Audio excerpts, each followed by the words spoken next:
Not start streaming, start recording. We're already streaming, chat. And like that, chat. I remembered to turn OPTC's volume on this time. Give me 1 second, chat.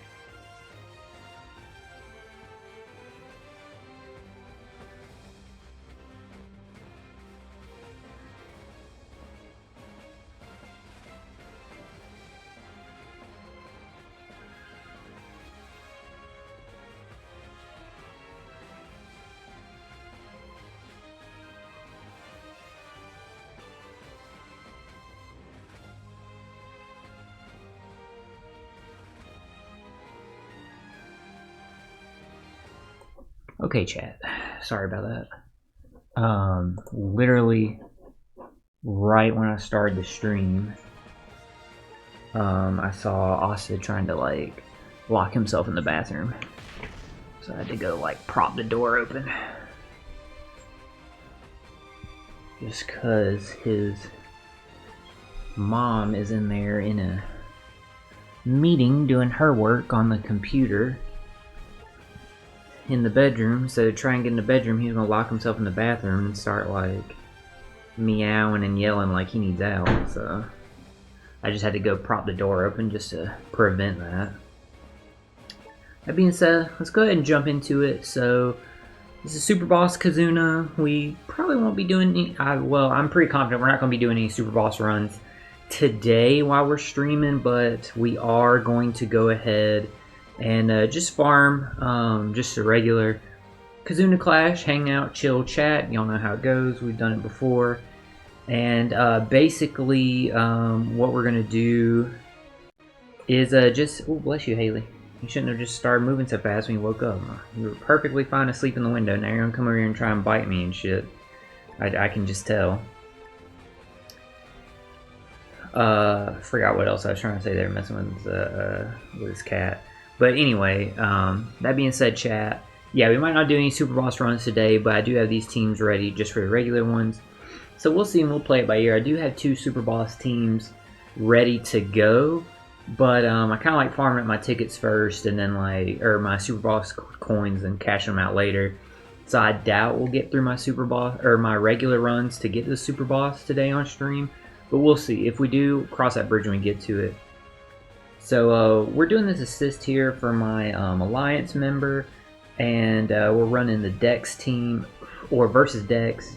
So this team here I got from, dude, if I say his like YouTube again wrong, I'm so sorry. I'm pretty sure it's Marcus Mason on YouTube. Good OPTC content creator. They make usually like multiple teams for each event, and the past couple Kazunas they've had some good teams. Especially like good teams that don't require like the batch or anything like that. So this team's just super like good and useful. I did make some kind of some slight modifications to it, as you'll see. His setup of specials and stuff like that was a little bit different, and he was talking about if you don't have Crocodile and Robin as a friend captain, to run double Roger Rayleigh Gabon, but I actually switched it up and I ran Roger Rayleigh Gabon and Dorian Bragi. And the reason for that is this team specifically I was really excited to do, because I pulled Dorian Bragi pretty recently, but this is the first time I've got to use them ever. So I'm pretty excited about that, to get to use Dorian Bragi. We get to make... why did you just meow and like try and bite me? You need to like act right. So this is the first time I got to use Dorian Bragi. We do get to use their Super Tandem in here. This is also the first time I get to use Kizuru, my boy Kizuru and Fujitora. Because unfortunately, Kizuru and Fujitora, as y'all know, good PvP unit, not a good regular content unit. And this might also be the first time I'm using V1 Roger Rayleigh Gabon. I think I used them in PvP, but I'm pretty sure I've never used them in a game mode before, or in like normal content, I mean not a game mode. So basically with the changes that I made to the team and how it makes it like stronger is basically this is the order you want to use your specials in. Again, shout out to Marcus phenomenal team, super clutch, easy to use, and I'm really excited to get to use these 3 characters that I have one, possibly Roger Rayleigh Gabon, used once, but other 2 I've never used before. So since Roger Rayleigh Gabon are slasher free spear, you get the full effect of Dorian Bragi's special. So you want to go ahead and use their super class and special. It's just so clutch here because it gives a great orb buff, a great attack buff for the entire team because everybody's a slasher. Phenomenal stuff. Go ahead and captain shift into Rayleigh and Gabon, so that way Law is your captain. So the good thing about that is coming into this stage, Roger Rayleigh Gabon, they just completely remove the bind, and then with Law, captain shift into him. If any of these mob units are still alive, then we can take, with the ship, the sockets, and Law, 14 turns of despair, plus then the preemptive of the enemy, 15 turns. So technically, you only have to kill 2 of these mob characters, because I think each one gives you 5 turns of despair, if I'm not mistaken. So just makes it super easy there. And I don't know if each individual proc, if then sockets take off, or if sockets only take off once. I'm not 100%. I didn't test it to see. I didn't want to waste my run, but we can handle 15 turns of despair, basically, just with, like, Law, the ship, and sockets. So then Whitebeard here, you don't really need him, but you don't need him for last stage either. I do go ahead and use him here just to get the chain support here. And it just makes it a lot easier in like getting this damage done on this stage. So Dorian Bragi first, see there goes Mihawk. We can just go ahead and like basically just cook all these enemies here. And like I said, there's no worry. Once you kill 2 of them, if I was right, if they do inflict 5 turns of despair each, then there's no worry.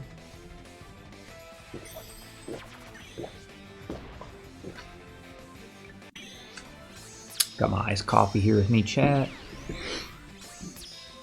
When I'm done drinking my coffee, I will have to go get probably take a small break just to run and grab me some water afterwards, and then hydrate. You know, coffee dehydrates you. So once you get to this stage, the VV support on Zoro is going to remove 2 turns of the threshold.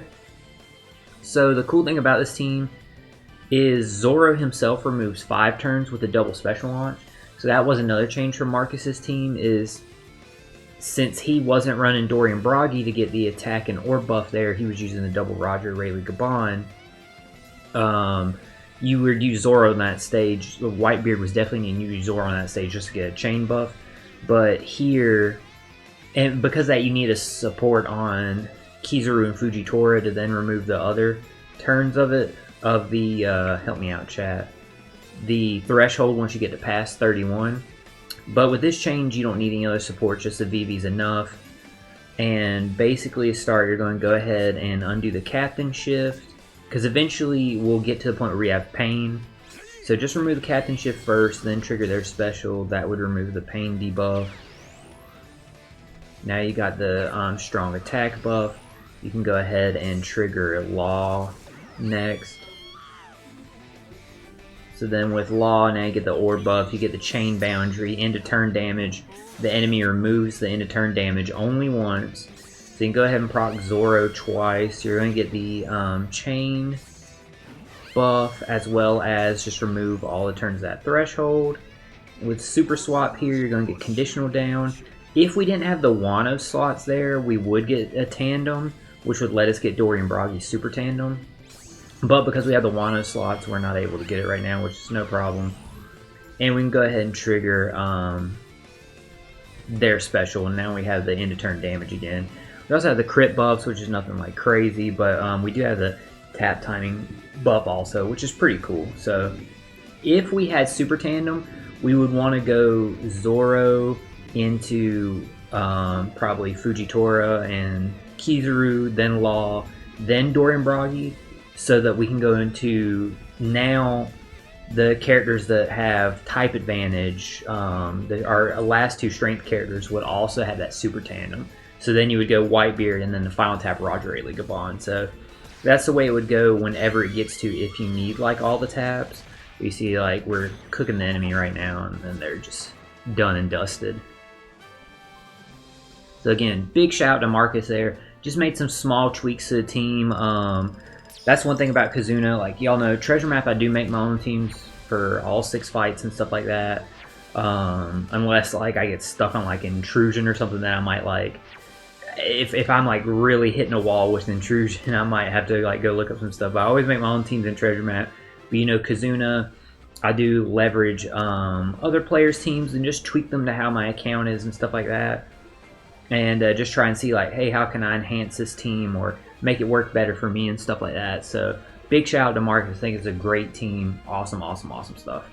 Definitely check them out. And I totally apologize. I would check right now, but I really can't because I'm streaming both on my phone and the computer here, so I can't check and see. But I'm 1,000, I'll say 99% sure it's Marcus Mason on YouTube, OPTC content creator. Great guy, great guy. So versus strength here, I'm using Stump's team. Now there is a small change to it. I don't have S-Snake. So because I don't have the Anniversary S-Snake, I don't have that support to remove the defense up. But with Kana's support at any level, as you see here, it also attaches to Usopp. If you hit it perfect, you'll remove defense up by 1 turn. So we only needed 1 more turn defense up removed. So the Kana support's clutch. Just make sure you hit the perfect with Usopp first once the enemy gets in those higher levels of having defense up. And then for this one, I did run Sabo down here, but I added also Uta support so that way she can trigger, because we're going to use Sabo on stage 2 to remove the burn. And since we're going ahead and using Sabo's support anyway, or special anyway, this gives us an attack and orb buff for our cerebral characters. So that's like super clutch. And also on this team, the friend captain is we're running Oiron Yamato. And the reason we're running Oiron Yamato is so we can remove that pain debuff and get, like, you know, there's other like great stuff that she gets us. But this way we get the best of both worlds, because I know Stump in his video, he was talking about running, like, you know, double Shanks probably, but like you said, the team is made that you could run any friend captain. This to me is just the best of both worlds, because you get access to Sabo, you get access to Oiron Yamato, because he was like talking about probably choosing between them. I definitely think this is the best setup to run Oiron Yamato as the friend captain though, so that way you can have a support on Sabo and trigger his, because you are using him on stage 2, and that Uta support's just too clutch. Hang on 1 second, guys. Hey, you okay, Asta? You okay? He's like sneezing in the window. He did have a hairball this morning. He's either sneezing or coughing. Hey, you okay, buddy? Yeah, go check on him, Haley. You okay, bud? Seems like... You okay? Hey, it's okay. Just cough it up. Hey, it's okay. Yeah, he's coughing now, chat. Hey, it's okay. If you spit it up, I'll clean up. It's okay. You're never gonna get in trouble for a hairball. Hey. You okay, buddy? Just give me 1 second, chat. Let me make sure he's okay. You okay?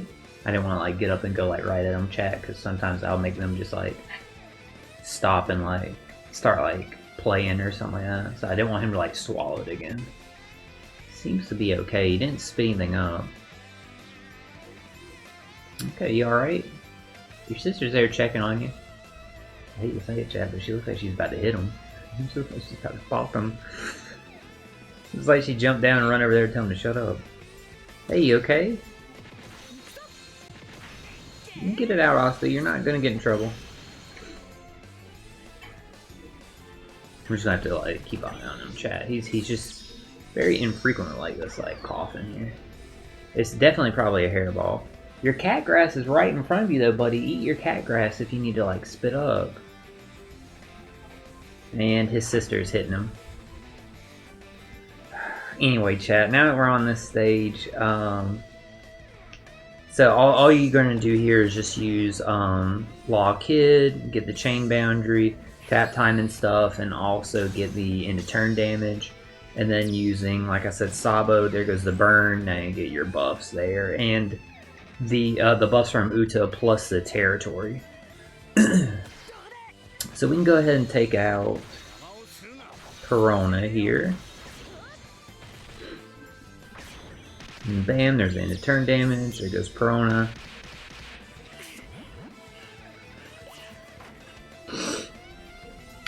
So then now once we get to the last stage, Mihawk and Perona.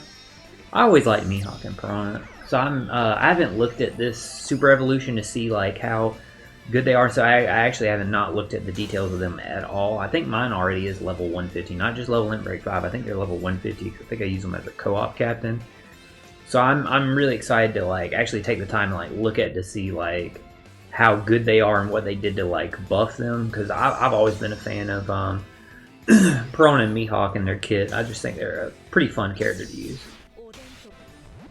So we'll go ahead and activate Oiron Yamato, remove your pain debuff, and then just go ahead and like get all this other good stuff here. Karina is going to remove some defense up as well as your attack down. Super switch into Usopp and Lilith here. Go ahead and trigger theirs. Get you like a conditional buff and stuff. Oh, not conditional buff. They just delay. They don't give you a delay conditional. I think they do with their super switch or something. Or super class maybe. I don't know. Either way. Either way.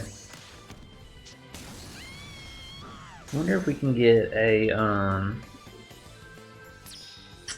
delay conditional support?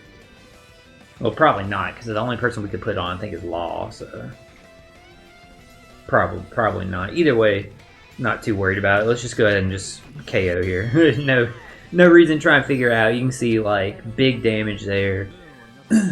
super clutch team. So shout out to Stump for that one. Like I said, just made the small change to get best of both worlds there with having Oiron and Sabato, like Oiron, Yamato, and Sabo. Because hey, why pick between them? You can have both of them. So like, hey.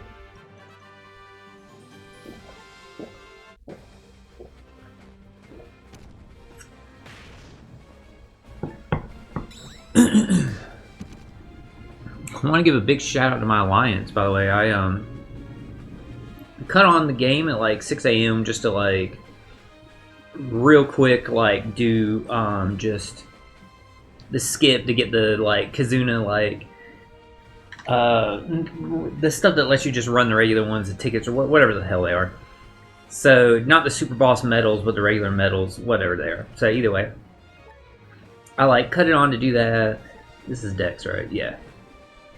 So I jumped in there to like just do that real quick and then shut off. No runs on Super Boss have been done at all yet, which totally understand. Like the event like just started, we don't even know like if there's teams set up and stuff like that yet, right?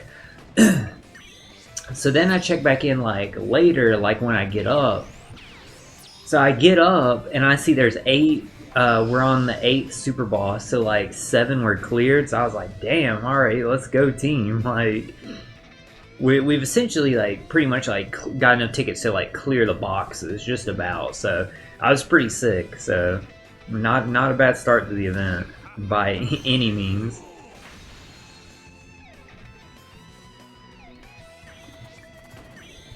So obviously Kazuna, super easy like event. We're just running through and stuff like that I can easily like, you know, talk about stuff that I've been wanting to talk about and like what's going on. Easier to focus on treasure cruises in general and fighting games are in general than like playing like the JRPGs and stuff like that. So I can go ahead and say like tomorrow when we stream, we're going to be streaming Chocobo's Mystery Dungeon tomorrow, which I really want to jump back in SAO, and I'll touch base on that in a second because of what happened at the end of the last stream.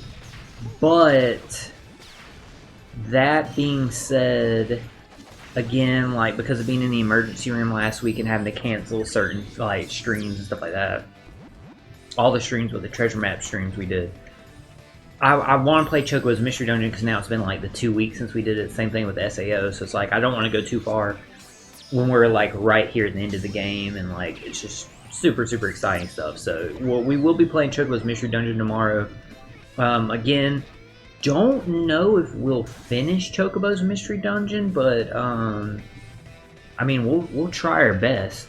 Even if we finish this final boss like dungeon, going into like what I'm assuming would be like a post game, I do want to try and get all the memories if we can. Now, obviously, and this will make sense. This will touch back into when we talk about SAO in a second. Though, y'all know me, chat. I am not a.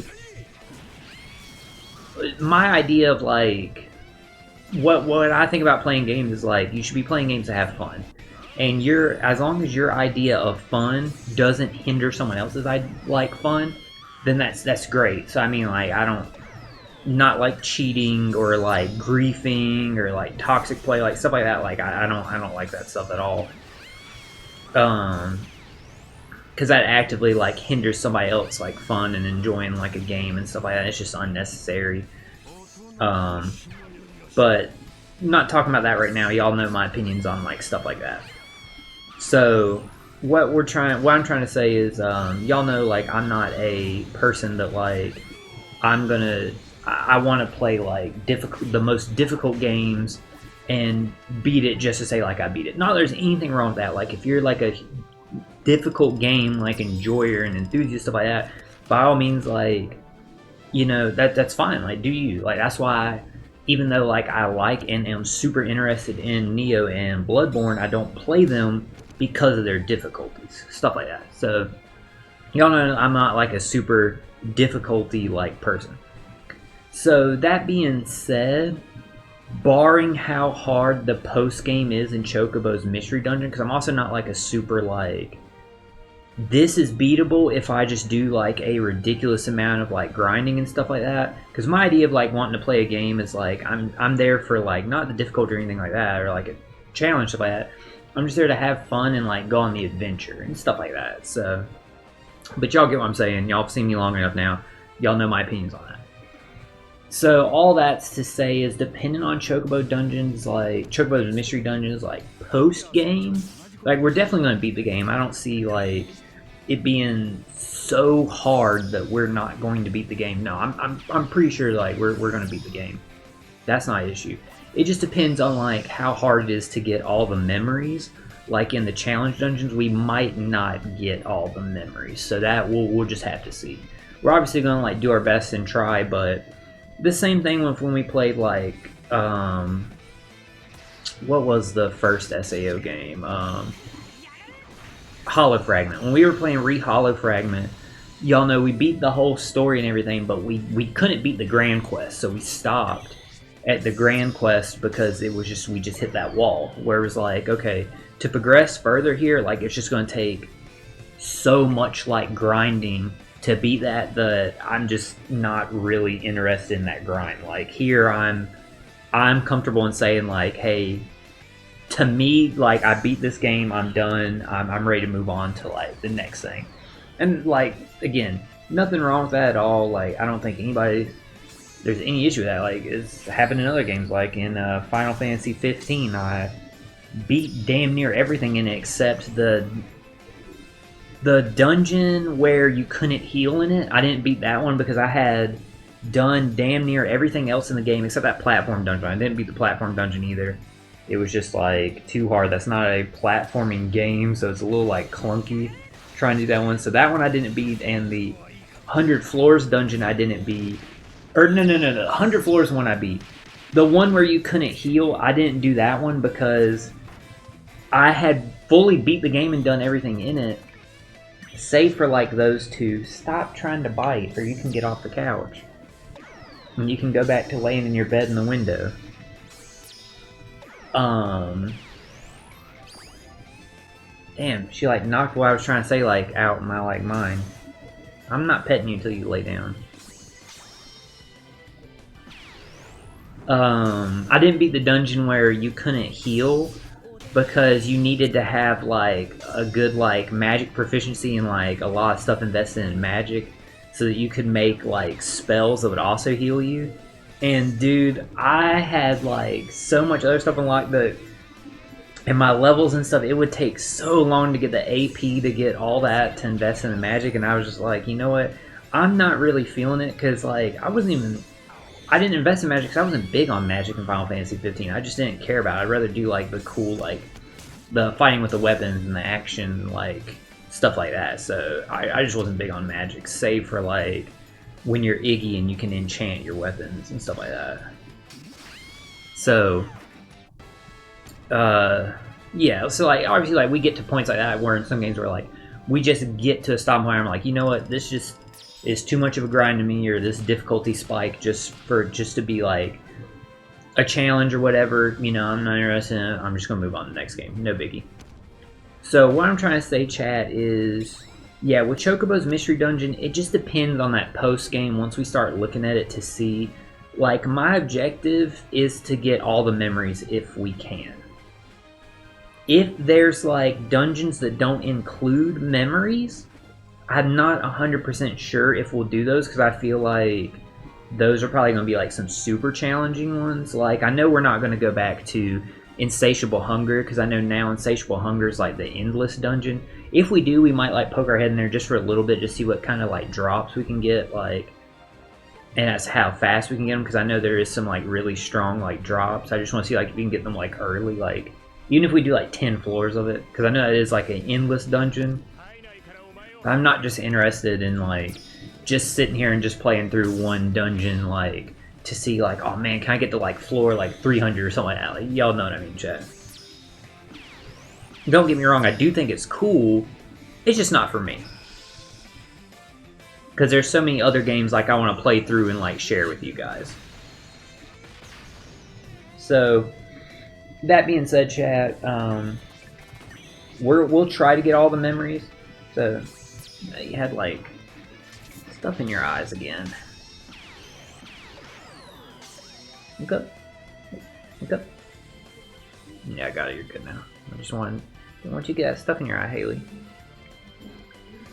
So we'll try and get all the memories in Chocobo's Mystery Dungeon. Hopefully it won't be too challenging, at least to get the memories. We'll see, because I would like to know like the story of like every character and stuff like that.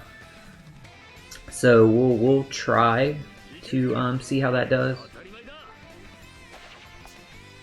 Obviously, they're called challenge dungeons for a reason, so you know I'm aware of the difficulty of them, and some of them like you can't even take the buddy in there; it's just you in them. So we'll see, but we're definitely gonna beat Chocobo's Mystery Dungeon.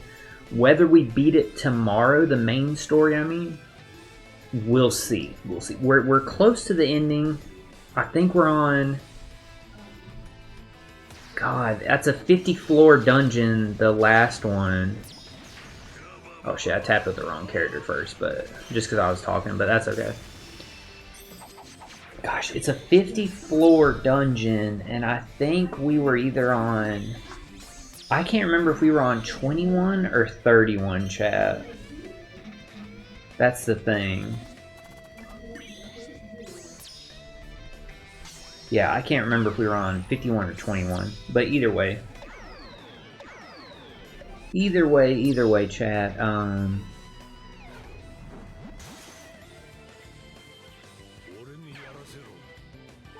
We'll definitely beat the final boss, get to see the end of the game and stuff, and when it goes into post game, any of the dungeons that we haven't cleared, because I know we still gotta get the ninja memory, or yeah, the ninja memory, the machinist memory. So we have at least those two memories to do. Can't remember off the top of my head if there's like any other challenge dungeons that were available to us, but we're going to try and get through those. Whether they have to be post game, that remains to be seen, but we'll see. We'll see. We might check out like some guides for those two dungeons, because they were looking a little tough, but they'll get easier as like we're going through this final dungeon. We get higher level and higher like job level also for Chocobo. But back to what I really wanted to talk about though was SAO. So if y'all saw the last SAO stream on hey, thank you so much for stopping by. I really appreciate it, B. You might have to come get this one here, 'cause she is like was really really adamant about trying to bite me for whatever reason. This like wild animal. She's really adamant about trying to bite me, but then also had the nerve to just like look at me with like gunk in her eye. So I did clean her eye up. Yeah, go in there, you wild animal. She was pretty damn adamant about trying to bite me. I had to push her all the way over there, and I said, either get off the couch.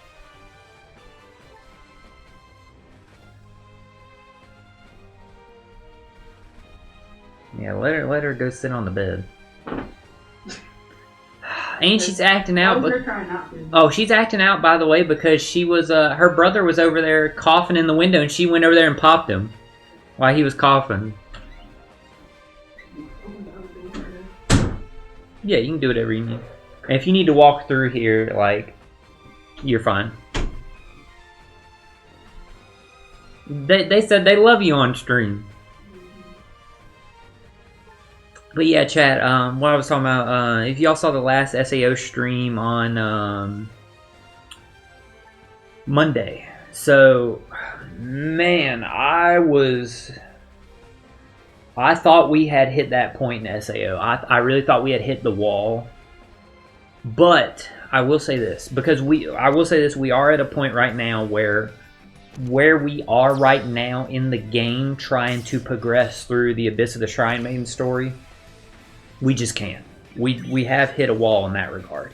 Yes, we did get the legendary weapon, and it is a +6 now, but I'm not confident that we would be able to take out the boss, or that mini boss, even with it being a +6. Just because, like, all of our teammates were just dying so fast. But that being said, oh, and if you saw, like, you're probably thinking, like, but didn't you get, like, the 2 key items? Well, the thing is, we do have to beat that mini-boss and open up that other region to progress in the story. So we definitely are at a wall. Even though we did get the key items, we are, like, stuck there and stuff. Am I tripping? Like, wait a minute, chat. What the hell happened that now Perona has Ghost?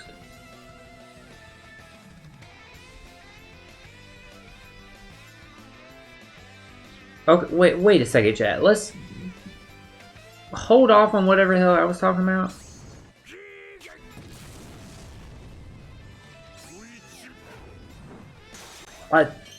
I'm actually kind of like stunned here because, like, why now does Perona have Ghost?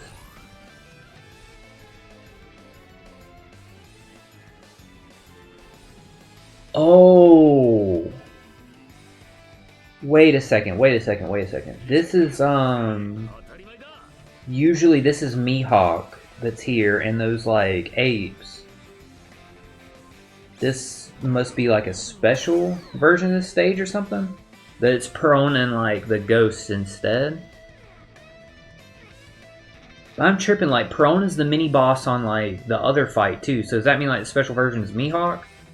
Or is Perona only the special version? I'm just tripping. I've never seen, or I haven't paid enough attention to see Mihawk on that one. Like, this really threw me for a loop, chat. Like, if you are wondering, like, what the hell is he talking about? Like, just ignore me then. But, like, I swear to you, like, every time we've done the other fight, I swear I feel like I fought Perona. So that really stunned me seeing her on this fight.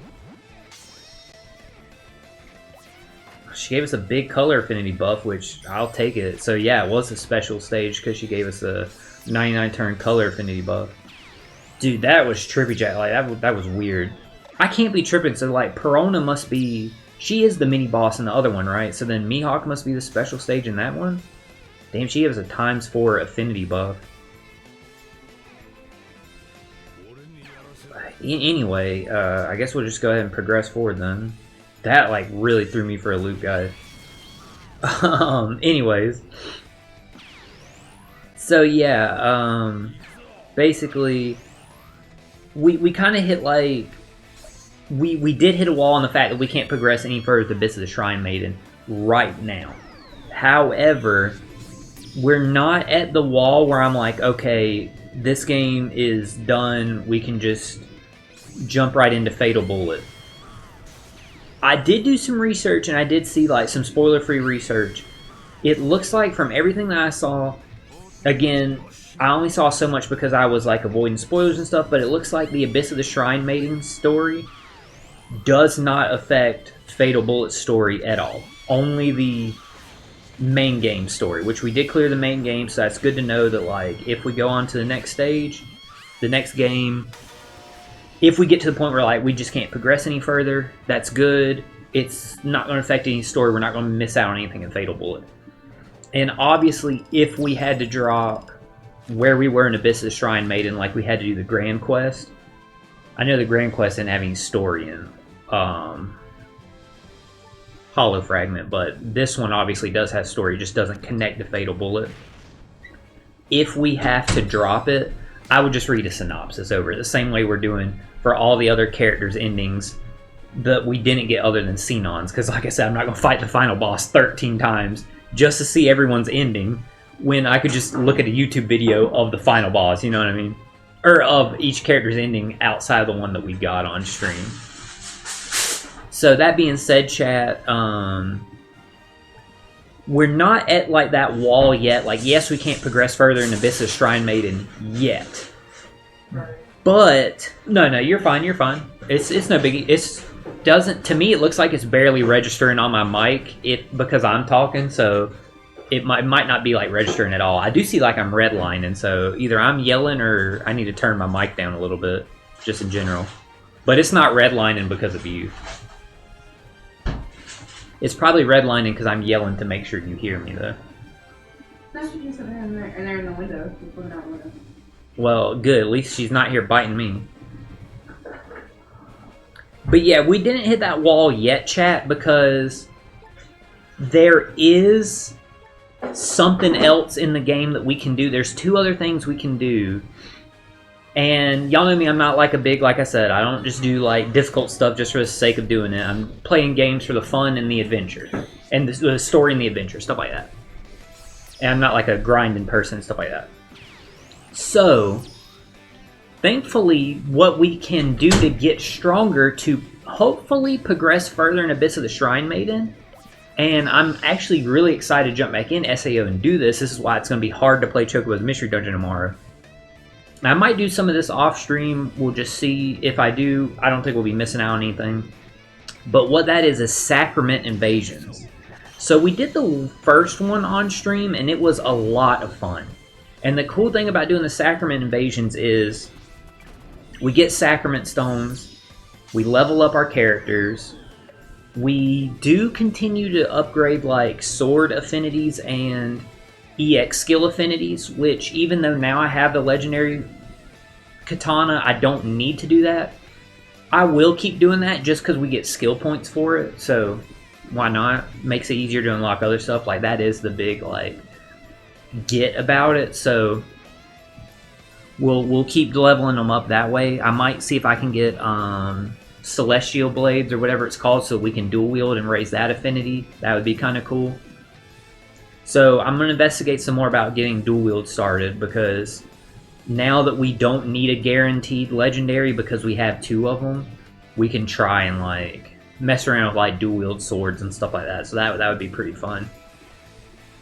So doing that would be cool. And I know we would need like to start working on dual wield swords if we want to get Fanged Healer or whatever it's called. I do want that EX skill. I think it's really cool. So that's one thing we're going to do, Sacrament Invasion, so we can get all that kind of stuff. Hopefully we can get some SSC farming in there. Because another big thing that'll help us get damage is if we can get Soaring Slash unlocked, especially now that we have the legendary katana. And for Soaring Slash, you know, that's why we're trying to do these SSCs. So Sacrament Invasions are just great because we get better armor, Sacrament Stones, affinities, which will give us more like skill points, levels up our characters, helps us grind SSCs, like all that good stuff. And it's something like fun we can do on stream that's like more chill in like SAO, because it's really not like story and stuff like that, so we can just like kind of chat and talk, just kind of like just vibe out, have a good time. Same thing we're doing here with like Treasure Cruiser when we play fighting games, stuff like that. The other thing that we need to do is, I didn't realize that when we got that, when it was talking about Warriors of the Sky experience for doing the duels, I didn't realize that didn't mean experience as in like EXP. That meant experience as in like constant, permanent, passive buffs on your main character. And that goes all the way up to like, it looked like from what I was investigating, level 3000 or rank 3000. I know we're only like rank 100 now, so we literally only have one buff.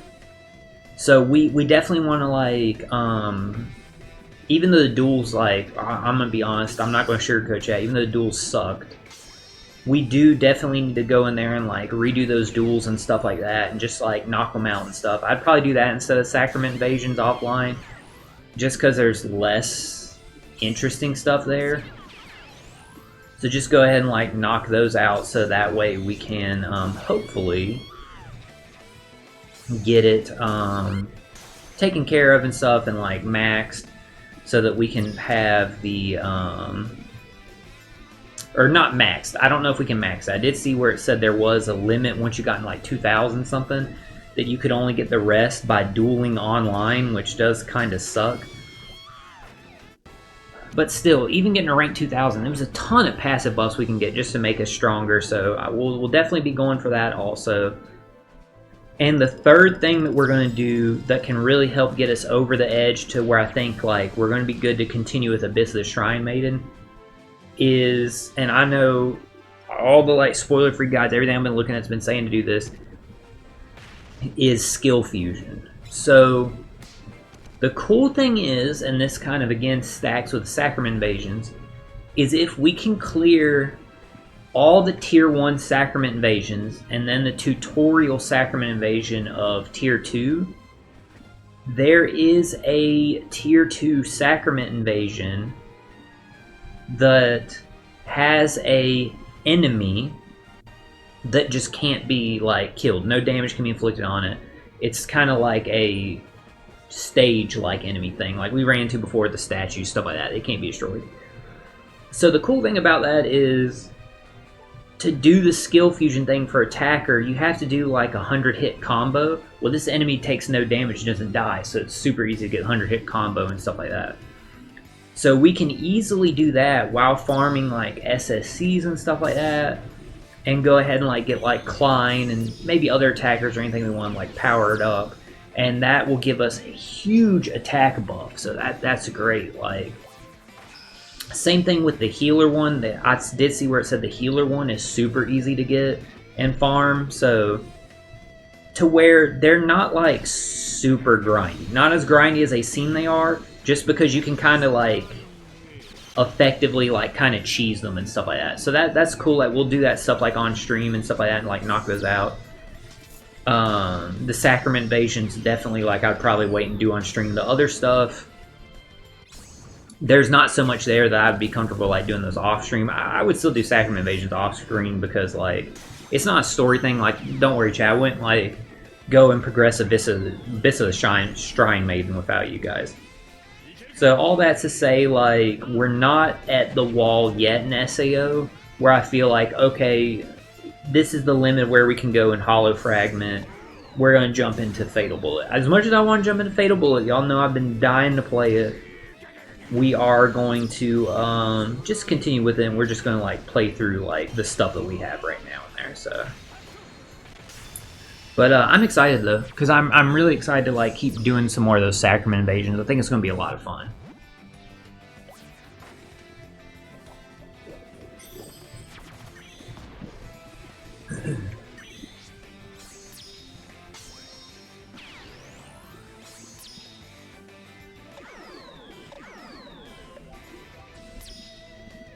All right,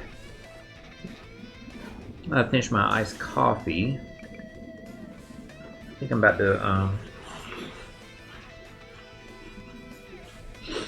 to go grab me a water real quick after I finish this fight. But yeah, I'm super excited about chat, to the point where it's like I really chat. I want to play SAO again so freaking badly. Y'all have no idea, but I really had to be like, no. We need to play Chocobo's Mystery Dungeon because we had to cancel the streams last week because of the emergency room and the health scare, stuff like that. So I'm like, we gotta do Chocobo's Mystery Dungeon. So we're gonna do it, but the very next stream after Chocobo's Mystery Dungeon, we're jumping right back in SAO, and we're gonna be like, just like running full steam ahead into those Sacrament invasions. It's gonna be super exciting. So I'm really excited to check it out.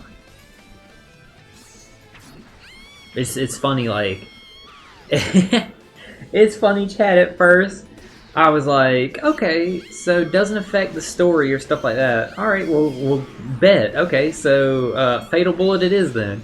But then I did a little more research, chat, and I was like, oh wait, this is some cool stuff I'm interested in. We'll check it out and stuff like that. So now, in regards to will we do every single skill fusion, like try and get like the cutscene or like the character thing for them, I'm just going to go ahead and say no. Again, I will probably look them up before we start the next game.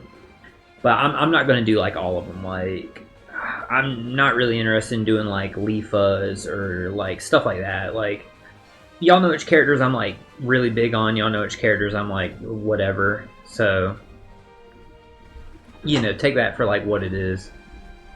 So, no offense to Leafa fans out there, but I'm not going to be doing her skill fusion. I'm going to like focus more on people like, even though he doesn't have a cutscene, like I'm going to focus on like Klein, Yuki, Sinon, people like that. Probably Asuna, just to see like their husband and wife like cutscene and stuff like that. Probably Straya, cool stuff like that. Philia. But I'm sorry to the like Liz, Silica, and Leafa fans. I'm not going to be doing their skill fusions. Like, not for the cutscene anyway. Like, I'm not too interested in it. Same with like Seven. Not interested in her cutscene. It sucks that like only the female characters get cutscenes though, because like, dude, when is my boy Klein gonna get some love, man? How come we can't have like a cutscene with Klein? The way like him and Kirito's friendship, or Agiel, man, like, I mean, shit, like, if you don't want to do two, just do one with like all three of them. Like, level up like Klein and Agiel, and then get a cutscene. It's the same thing. We might do Kismel's. I don't think she has a cutscene.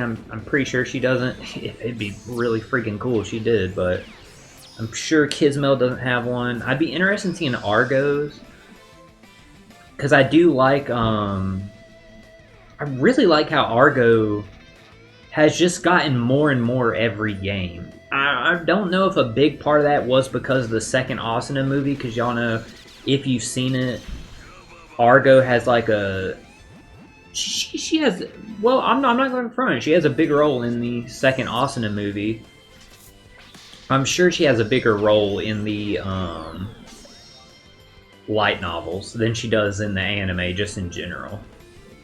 Because outside of like SAO1 and like a very small like little bit of SAO1 that she's included in there, I don't remember seeing Argo ever in SAO2 or in like Alicization. Like, I swear, like, to the point, like, Chad, do they know Argo in real life? In the light novel? Because, like, you never see, like, you don't see Argo at, like, Agiel's bar with them and stuff like that. Like, I'm actually kind of, like, interested now and, like, wondering, like, do they know Argo in real life? I'm gonna have to, like, investigate that, because, like, that actually kind of, like, piqued my interest now.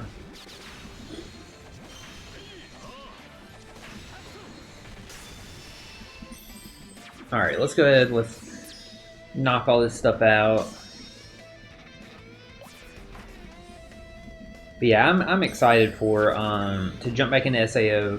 Really excited to finish Chocobo's Mystery Dungeon. We're just at, like, where we are at these games, like, being so close to, like, the end and stuff like that for both of them. It's just, it's very exciting because, like, we all know, chat, when you finish a game, like, it's super exciting. Like, I'm actually, like, super close to finishing, damn, what is it that I'm playing on my 3DS right now? SMT Strange Journey Redux. I'm like right in front of the final boss for the regular ending, but I'm trying to go for the new ending. And I have completed everything to get the new ending. I just gotta get to the point and get past like the dialogue choice to like split the roads there. But super exciting to be playing like 3 different games and be right there at the end of them. So I think that's pretty cool. Especially like, you know, lined up after we got Fatal Bullet lined up after Hollow Realization. We have either Final Fantasy VIII or the 50 Followers stream playthrough lined up after Chocobo's Mystery Dungeon. I'm really hoping we're going to get the 50 Followers before then. No offense to Final Fantasy VIII, but I'm really in the mood to play this game that I have surprise for y'all. Obviously, like, I'm really amped to play Final Fantasy VIII. It's just I would rather do the Celebration one first and then do Final Fantasy VIII. Would be like my preference, so we'll see. Then the what else? After I finish SMT Strange Journey, starting Pokemon X. That's gonna be really fun. First time like playing it. So really some like really exciting stuff to say. And also like this was pretty exciting too, is I got figured out basically what we're gonna play once it gets to like the very end of September / like October.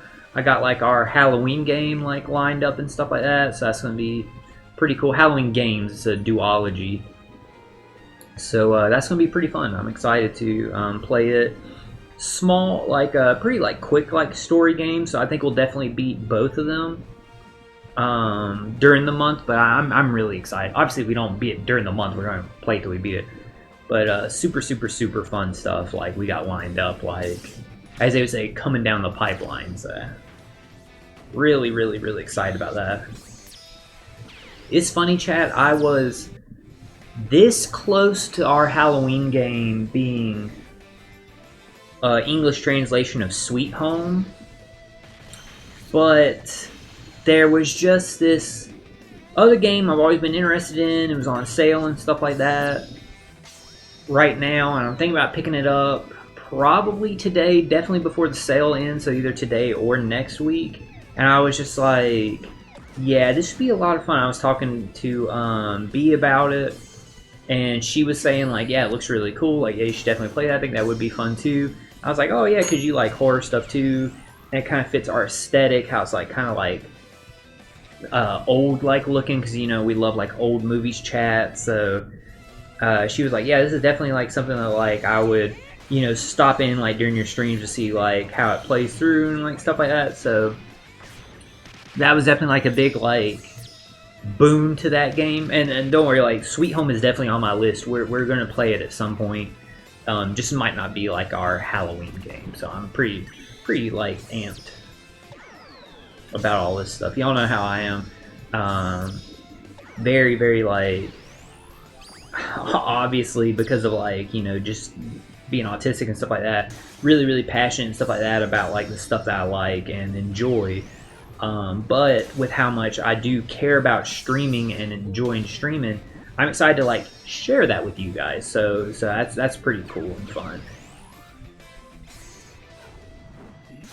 Like I said, and always say, like, you guys have no idea, like, really, like, how much the streaming means to me. It is a blast to get in here and, like, you know, play these games and, like, hang out with you guys live, but also, like, get them uploaded, like, to YouTube for y'all. It's just really cool. It's just something I've always wanted to do, and I've worked very hard to, like, get to this point and, like, make sure the streams look good and stuff like that, and just,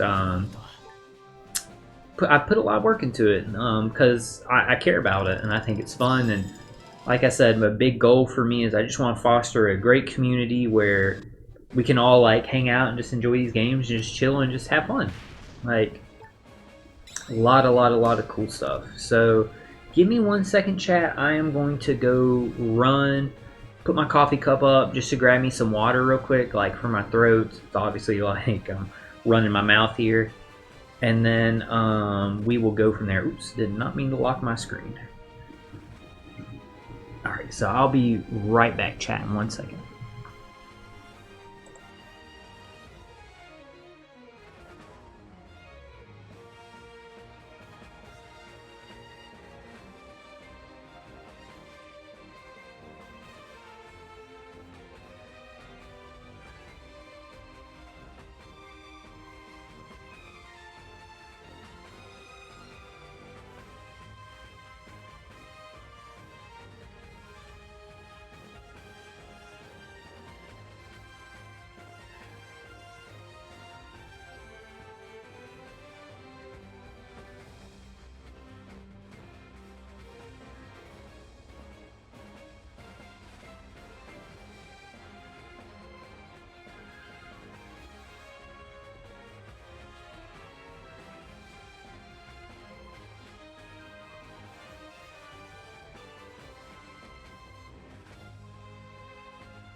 Alright, chat. I am back. Got myself some water. So we'll jump right back into Kazuna Clash. We're already almost at level 10. Well, this will be the one for level 10. Make sure I got my water like mixed up for me.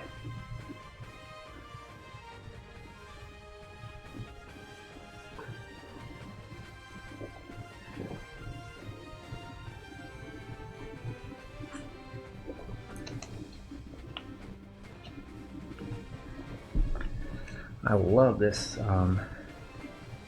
Sonic Ocean Water drink mix. Awesome. So good, chat. Drink mix that you put in your water bottle is super, super, super good. Alright, let's get in here and keep knocking these out. And I'm glad I finally get to use like Dorian Bragi. For a long time, they were like I said, I only got them here like recently, and for a long time, and they were just like the longest, like the oldest like normal legend that I didn't have, and I'm so glad to finally get them.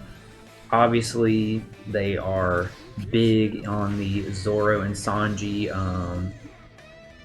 supremacy for their buffs for fighter, or not fighter, what the hell am I talking about? I almost said fighter and powerhouse. For free spirit and slasher, fighter power, what the hell? Yeah, big on slasher and free spirit supremacy. Obviously great synergy with 10th anniversary Shanks. So I just really was super excited to jump in here with them and like actually give them a try, because I've been wanting them for a while. And it's funny, was like, I feel like this happens a lot right when I get a legend that like I'm missing, that I've gone a long time without like getting like a normal legend. I feel like I do then get like multiples of them and stuff like that, because I have enough that their Super Tandem is level 4, so I picked up 4 copies of them. Obviously, can't remember what it was where it was I pulled them, but hey, either way, I'll take it, man. I am really, really, really enjoying using them. They are super, super, super fun. Just a lot of great, like, great stuff they provide you with, just in general. I really like the of course, the barrier remover. I think they have, like, ship bind removal potential ability, unless I'm, like, mistaken there. The special bind removal obviously is like super clutch, really, really, really cool. Prevent your crew from being blown away, just an annoying debuff. And they're, in my opinion, looking at like the other ones available, they're probably the second best like prevent debuff captain, or prevent blowaway captain, after Big Mom Katakuri. I think Big Mom Katakuri is definitely the best captain that prevents blowaway. I think most people would probably agree with that sentiment, but yeah, they're just really good. And the orb buff, attack buff, I mean, I literally don't know what else like to say about Dorian Bragi, and they kick ass. Like, so I'm glad to like have them and stuff.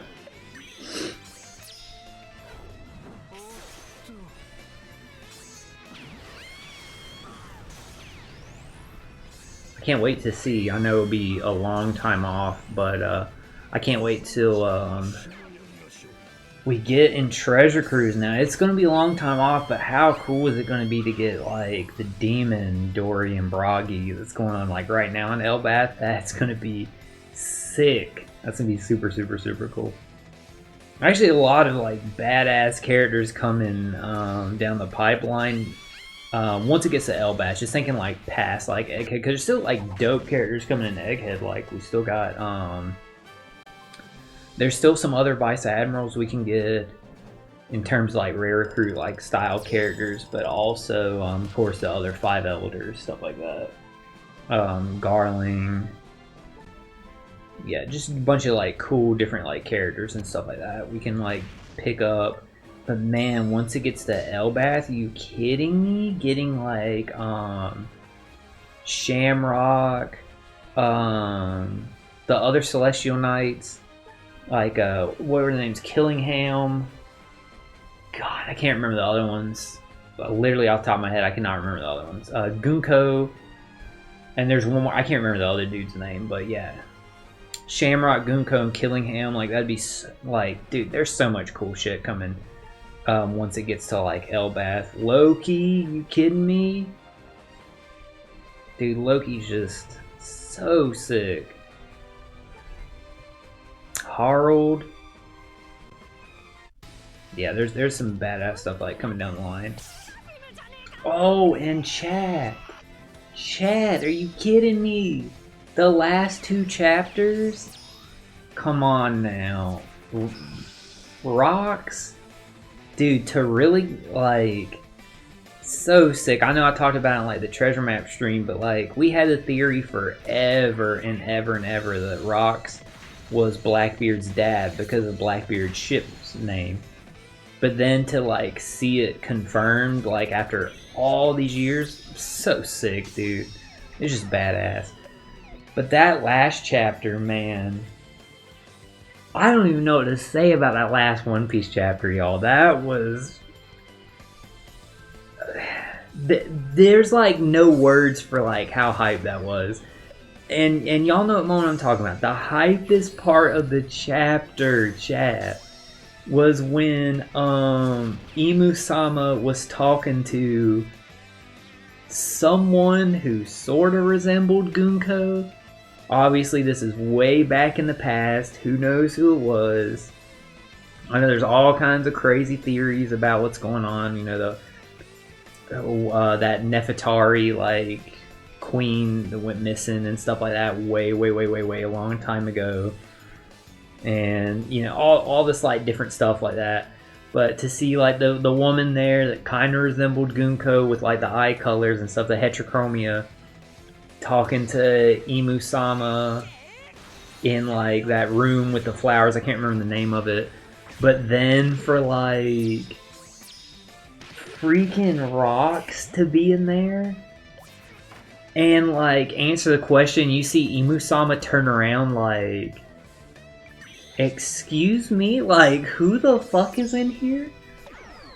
Dude, like, that's crazy, man. Like, and it's cool that, like, literally it seems like all that happened before he had his pirate crew. So, like, dude, what a badass, man.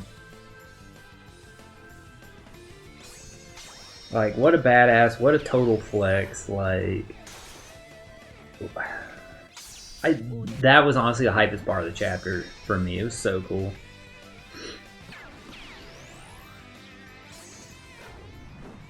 It was cool getting introductions to some other characters in Rox's crew also. The one dude, the big guy, 1000% has to be one of Moria's, like, zombies. He looks just like him with the armor and stuff like that. I know there's, like, obviously Moria had Captain John. He had the guy with the glasses that's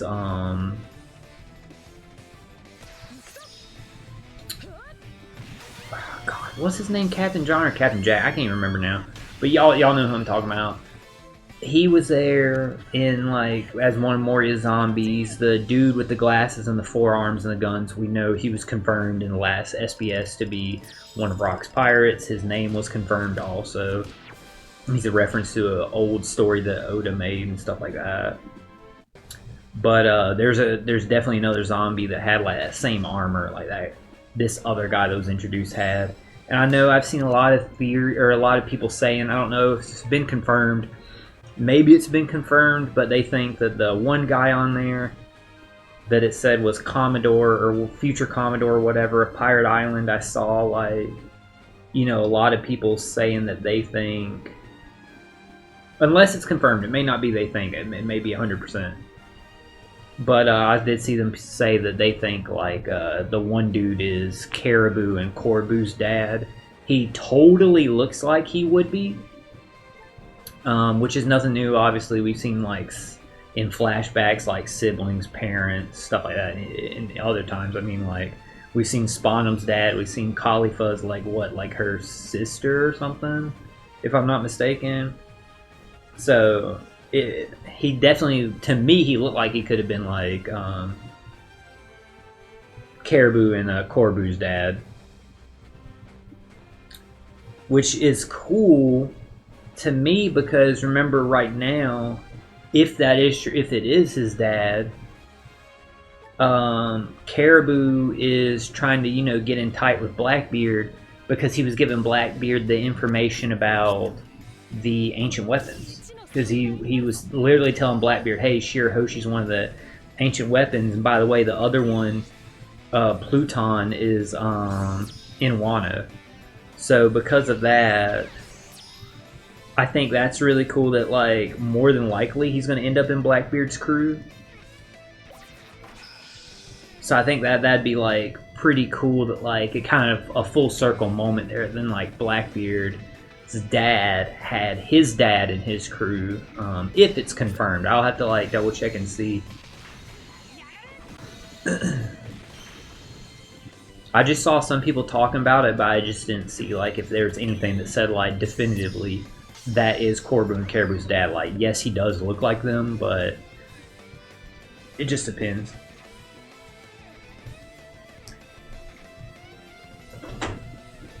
Unless, like, I'm tripping, chat, and, like, wait, think about how long ago Corbu and Caribou was introduced. Unless I'm tripping and, like, it had their last names, like, when they were debuted, because I know it had this new guy's last name, but, like, you know, when it said, like, Rox D. Zebek, it said in parentheses, father of Blackbeard. You would think it would have said, like, his name, parentheses, father of Corbu and Caribou. You know what I mean? So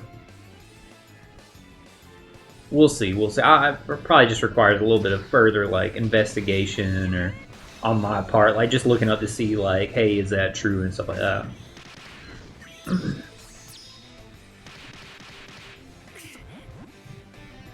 But yeah, a lot of freaking cool stuff, like, in that last chapter.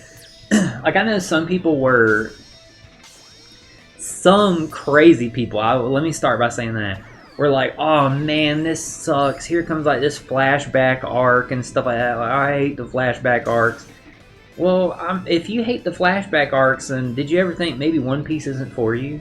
Because, like, the hypest shit in One Piece is always, like, a flashback arc. Like, if you hate flashback arcs, did you even watch Wano? Did you see Roger and Odin's story? It's like, dude, Roger and Odin's story is, like, one of my favorite, like, stories in, like, One Piece. Like, it's if possibly, like, my favorite in general. So, like, nah, you're crazy if you're like, oh man, this sucks, another flashback arc. Like, you're insane. If you don't like the flashback arcs, then One Piece isn't for you. Because Kuma's flashback arc, phenomenal. Roger and Odin just speaks for itself. It's god tier. Law and Corazon's is what? Sorry, Law, Corazon, and Dofi's is phenomenal also. Like, if you don't like flashback arcs, like, you're freaking insane. Like, this is not the anime for you then. Because so much about One Piece's past affects, like, One Piece's present. Like, so if you don't like flashback arcs, then maybe you need a different series. That's all I gotta say. To the crazy people who are like, oh, I don't want to see Loki's flashback. Oh, this sucks. And then we're mad because in the flashback for Loki, it flashed further back for Harold. And if you don't like that, then, like, dude, get out of here. Like, go read something else. One Piece isn't for you if you don't like the flashback arcs. Literally, the story has been built up for all these years talking about how important the history is to the present. So, like, I just think you're insane if you're like, if you seriously, honest to God, do not like when they do flashbacks in One Piece, then you're insane. That's all I gotta say. Like, you're a crazy person, and this series is not for you. And if you haven't realized that after 1,100 something chapters, then, well, by all means keep reading, but don't be groaning about, like, flashback arcs. It's just, it's insane. It's simple insanity. That's all I gotta say.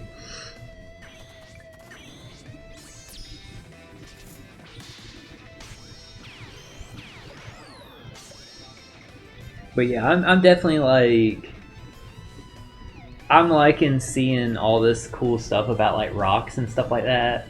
Obviously, I do not think they are related at all. I just want to go ahead and preface that. I don't think they're related. I don't know anything about this character other than what we just saw in the chapter, but the guy that was like the mob boss style character, like just visually, like literally just going off of his face, super, super, super cool that he just visually, now I do not think they're related at all, and if they are, awesome. I don't know anything about the character other than what we just saw in the arc. If they ever mentioned that like mob boss character before in the past, I totally don't remember it. But I thought it was really cool how visually he did resemble my boy Shiryu, which again is Blackbeard's in Blackbeard's crew. So I thought it was really, really, really dope. Maybe like just a little like nod to that. So some cool stuff. I'm definitely like enjoying seeing like, you know, nothing like set in stone and stuff like that, but definitely seeing like some cool like parallels between Blackbeard and his father's crew, to say the least. Just some small nods here, like visually, like I said, just literally going off of his face. Know nothing about his backstory. I don't think they're related. He looked like Shiryu. You know, obviously Whitebeard has the Tremor fruit, which now Blackbeard has. But, you know, Whitebeard created those, like, earthquakes and stuff like that. And then you got,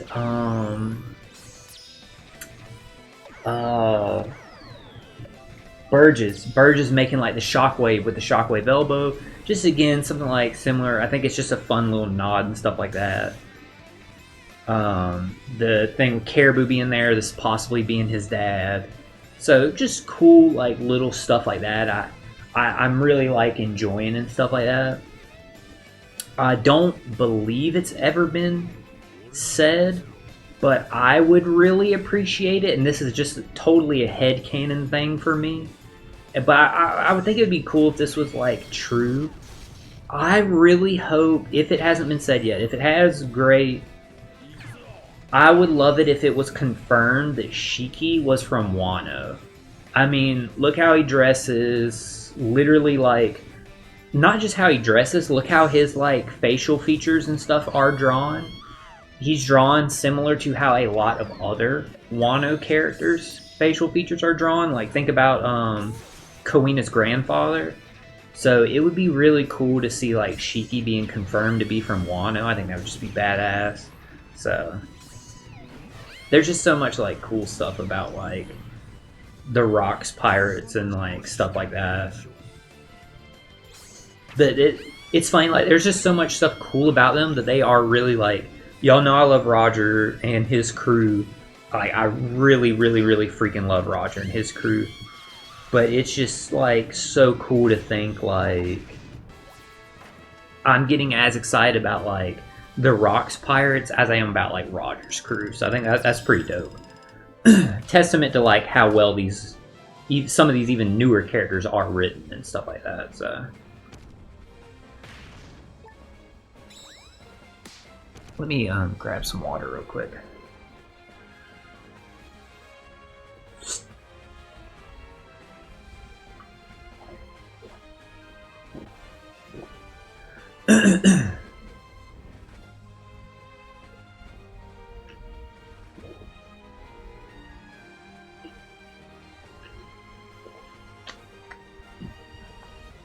And it's funny, chat. I know I'm like 100% in the minority here, which is totally fine.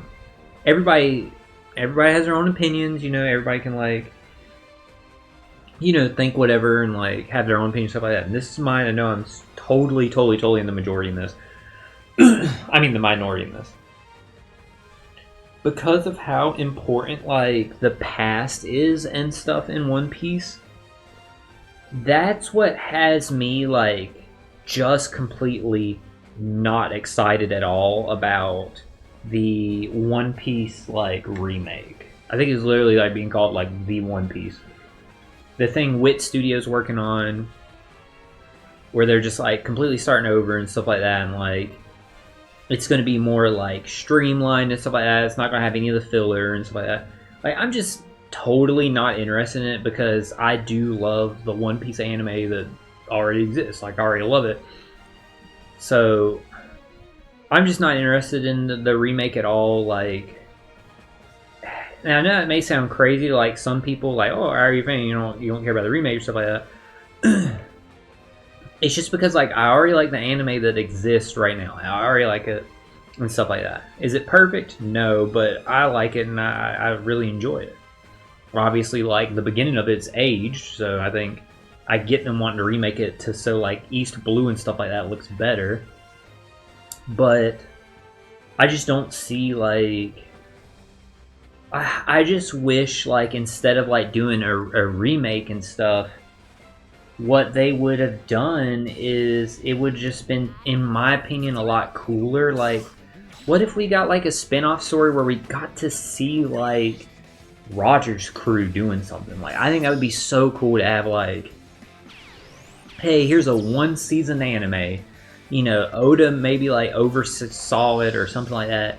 But here's a one-season anime, maybe 2 cours even, and it's like just a slice of like Roger and his crew, like just a little slice out of their grand adventure over all the years. Like nothing to reveal, like some crazy story stuff, but just something like just to like see these characters like do stuff. Like that would just be so dope. Or another thing, and I've always had this idea, and I always thought this would be so sick to see. Like how cool would it be, chat? Like again, if instead of like this like One Piece remake or something, they did something like we got like again like a 1-season anime. Every episode was devoted to one character out of like who I'm about to say, and like it was about one specific thing. Like that episode, you would see something, or it could be over 2 cours, and every character could get 2 episodes of like something the Supernovas did. Outside of obviously Luffy and Zoro, because we've seen like their whole adventures before Saba Odi, to denote them becoming supernovas. Like something that they did, like some event or something that got their bounties like so high. Like I always thought that would be so cool. Like, yeah, we've had like little flashbacks here and there and stuff like that, and like we've seen like, you know, flashback where they explained like why like, you know, that Beji can't be trusted and like stuff like that, and like all this like different kind of stuff. Like we've seen like little stuff like that, but I just thought that'd be like really cool to see. Like, you know, here's 2 episodes about like, or 1 episode even if it's just 1 season. Here's some like event that Hawkins did that denoted him getting that bounty. Here's some event that like Kid did, or like maybe a 2-part episode is like Kid and Killer since they're on the same crew. Here's something like their crew did that like got them this huge bounty. Like they attacked like this marine base or something like that, or Apu like stole like this treasure from this kingdom or something, like something just cool like that. Like it'd just be fun. Like I know other people, they probably think like, oh, that's like stupid or whatever, because that just sounds like filler, and I know so many people are like, oh, I hate filler and stuff like that. But like to me, it's just additional like world building. It's just fun. Like I think to just completely like shit on filler is just kind of like shitty. Like, because like to me, like it's just world building. Like if you don't want, if you're not interested in it, like you only want to read what's in the manga and stuff like that, you don't want to see any extra, that's fine, but you don't have to like put the stuff down. Like it's extra stuff like for the people that like want to see it. Like it's there. Like it doesn't hurt you to like avoid it. You know what I mean? Like you don't have to actively, again, it's the same thing about like the games. Like you don't have to actively put down what like somebody else likes. So I think that would have been like a cool idea if they ever did something like that. I always thought that'd be like fun.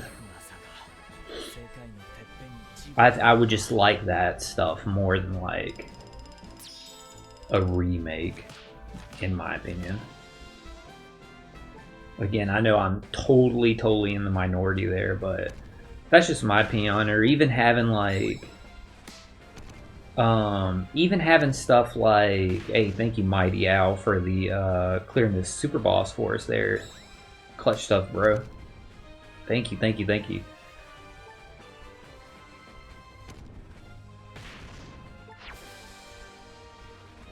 Actually, give me 1 second, chat. I'm just gonna switch over to chatting real quick. I'm actually going to go comment my team's Discord real quick, tell them like, you know, awesome stuff with the super boss.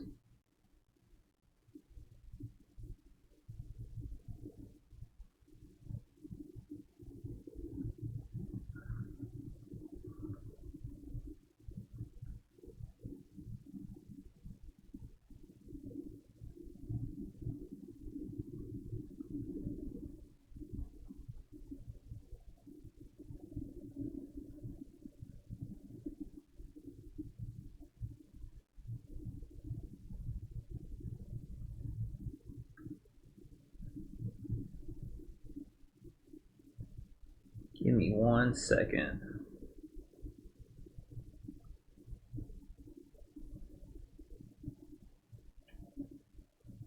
Just responding to like my Kazuna, or not my Kazuna, my team's Discord real quick. We were talking about like our teams. And I was gonna let them know, hey, by the way, like good, awesome job on Super Boss, guys, and I'm streaming everything right now. Both teams are able to remove pain. So one of my like alliance members, he's asking for the teams I was running, don't you need like Sheer Sherry to remove the pain? Friend Captain Crocodile Robin only removes 3 of the turns. I'm just letting them know both the teams I'm running are able to remove pain without Croc and Robin. First team, Oiron, Yamato, FC removes pain, and second team, Roger, Ray, Gabon remove it.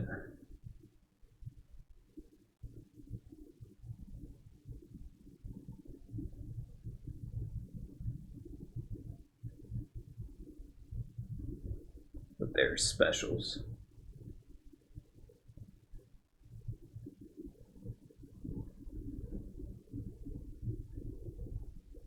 Super clutch too, because both add additional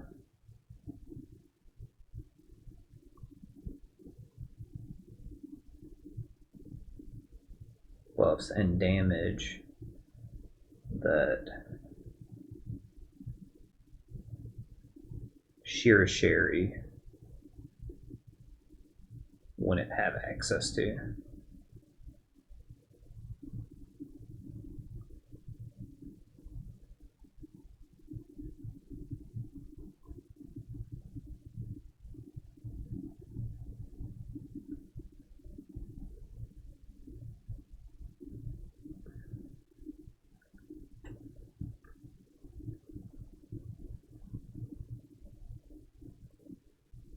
Okay, just want to go let like my alliance members know that.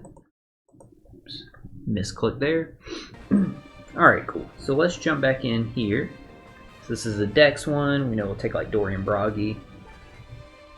Yeah, obviously like V1, Sheer Hoshi Manshuri, clutch character, like the pain removal, super good.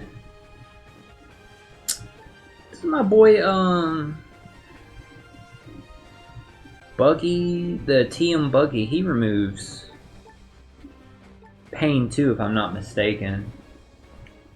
But I don't think like he would get cooldown in any of these, because he was like, he was driven something else. I can't remember what it is. He might not get like cooldown and stuff. Either way though, I'm pretty sure, yeah, Buggy removes pain, so I'm sure like you can leverage him on some teams. I think no. The Dex Uta, she removes silence. I know, like, I was trying to think of like what characters remove these obscure like ones. Yeah, Dex Uta, she removes silence, but I think Buggy removes pain unless I'm tripping. I know Roger Ailey Gabon do, and obviously Shirahoshi Monastery and Oiran Yamato let you pick your debuff removals. So they're just clutch because like they're able to like allow you to remove like whatever. Like you can just leverage them like any kind of way. And it's funny, like for these teams I'm specifically running a specific cerebral like full team and a specific slasher full team. Like I couldn't ask for like better characters to remove the pain.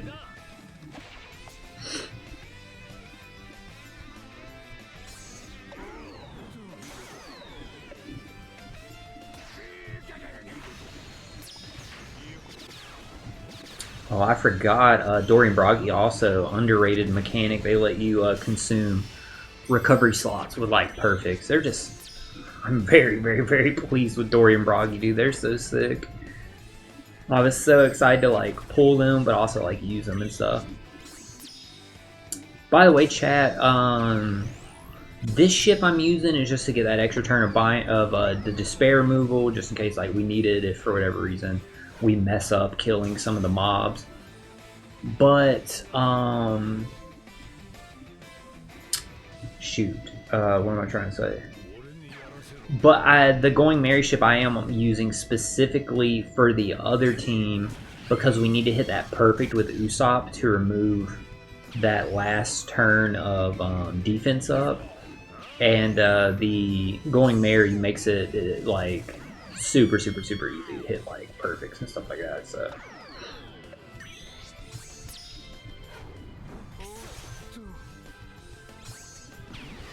I could probably like, because this team is like so strong, like we're just blistering through that stage. Probably instead of Mary, we could probably run Shark Superb and be fine, because that's just, the Shark Superb's gonna give us even more damage and stuff. So oh shoot, I'm tripping, chat. You can't use Shark Superb because when you Captain Shift, Law isn't Strength Dex quick. Yeah, I didn't think about that actually, so just ignore that I said that.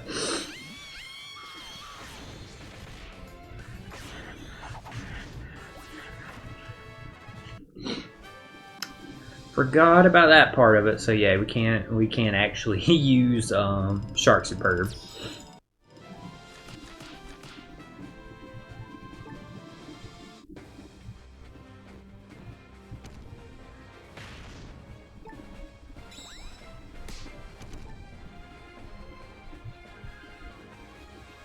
Alright, there's one. Just want to check, see.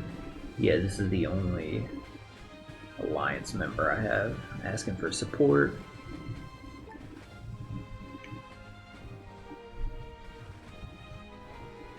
Yeah, we're cooking right now, chat. In terms of like just the Alliance as a whole, like taking out the Super Boss 8 times, like shit. Thanks so much, guys. Like y'all are cooking. I'm probably gonna start doing my Super Boss runs, like I said, later tonight once I get rid of all like my regular runs and stuff like that. Don't know if we'll get through all of them on stream, just because like, you know, we've been talking so much, just like chilling, having a good time, but it's no biggie. Either way, they're gonna get like views and stuff.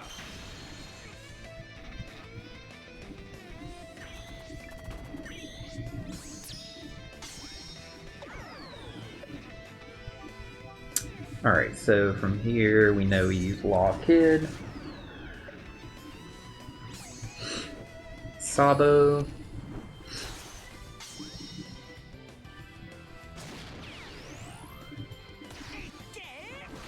dude, that Uta support is just so clutch. Like y'all have no idea how much like, because there's so many good int cerebral characters. Shocker, the intelligent would also be cerebral class, like shocker, right? Because there's so many like int cerebral characters, that like Uta support comes in so good on mini boss stages to give you like that attack and orb buff. Even not mini boss stage, like even if like you run into a fight where an enemy you know, has an interrupt if you activate an orb buff or whatever, like, you know what I mean? Then you can, like, use it to,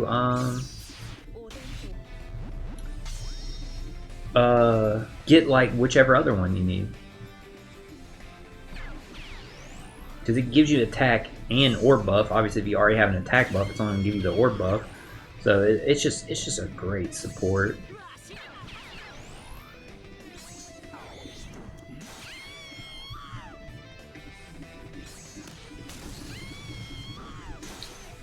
Alright, we can go ahead and like easily KO the enemy here. Good stuff. Yeah, we're cooking right now. As an alliance, like, once we finish all these runs, I should have a good bit of super boss tokens that I think I'll definitely be able to get in like a handful, a good bit of runs.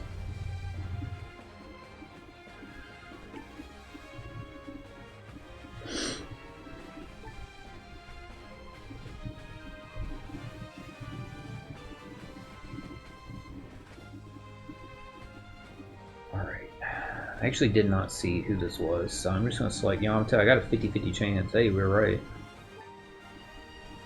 Couldn't remember we were fighting Dexter quick, but... So, 1 in 2 chance. If I'm wrong, I just go pick the other one.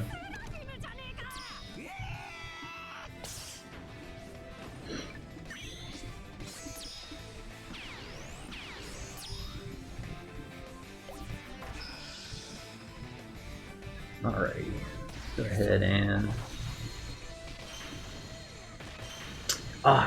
God, remember, stop using Law and Kid, though, on the first stage. I want to, like, save their matching slot for the next stage, but...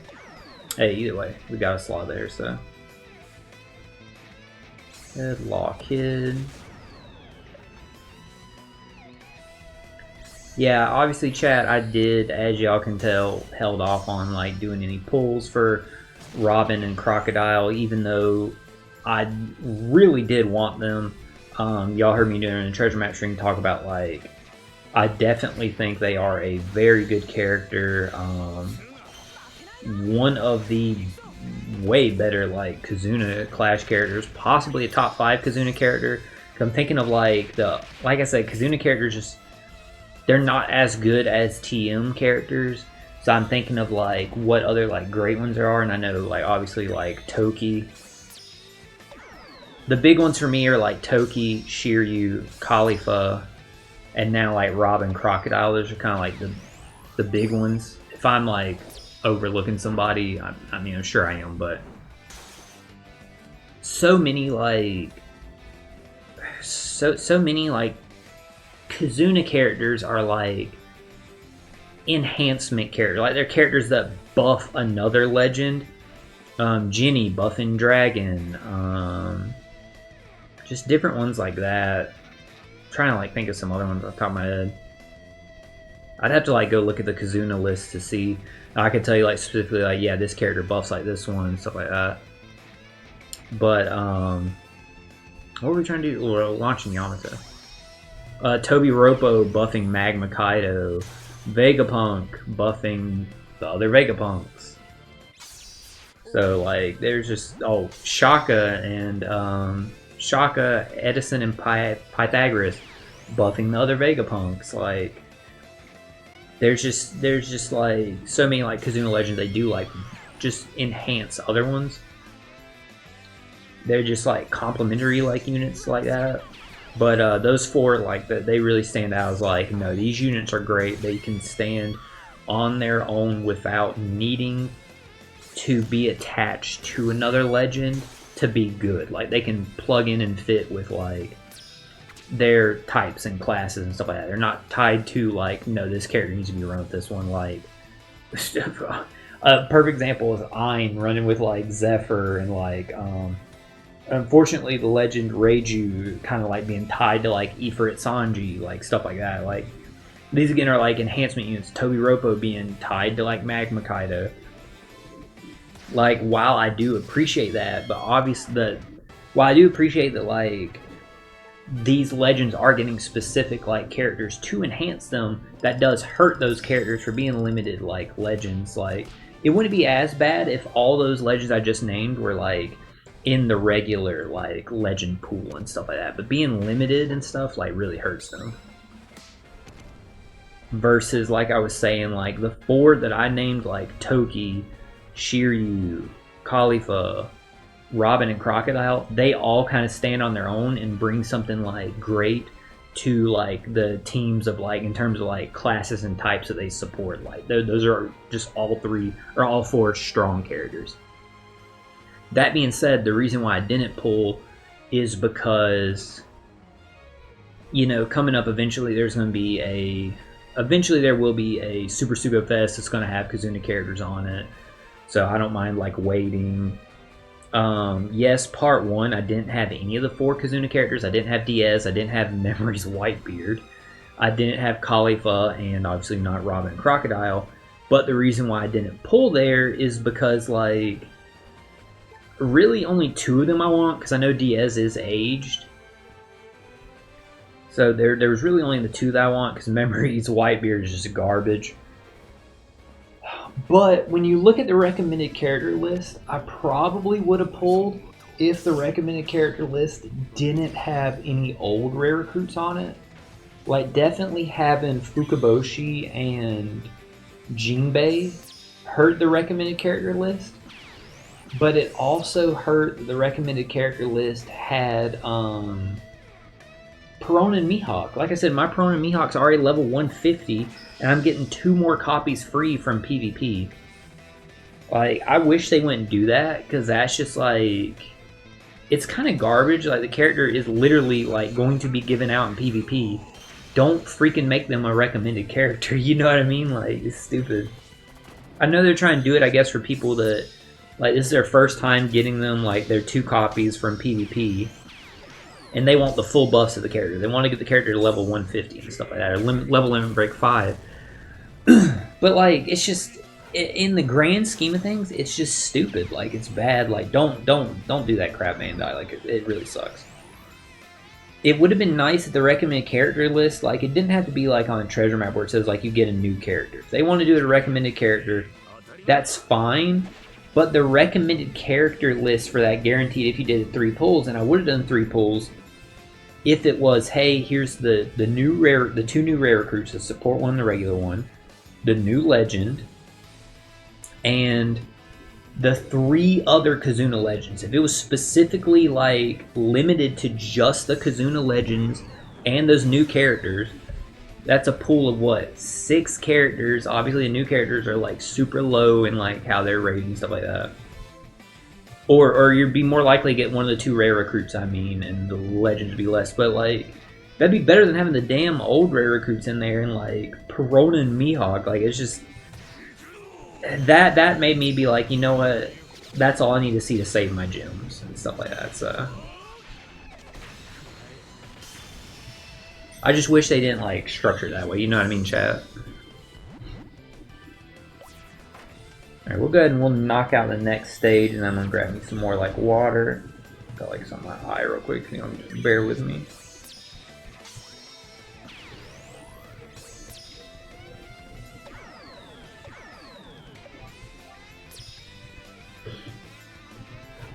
I really like I said, I'm already a fan of Perona and Mihawk, but I really like this sprite with the ghost coming out behind Perona and like making the faces at you and stuff like that. It's really, really cool. Assuming like, you know, it'd be like making the faces like Zoro and stuff like that. Like, super cool. Like, just fits like Perona's whole aesthetic. You know, Perona is definitely like one of the coolest female characters in One Piece. Obviously, like, everybody loves Perona. Her aesthetic's just great, like the goth, like Harajuku, like kind of aesthetic, super dope. The goth Lolita, stuff like that, stuff. Super, super, super cool.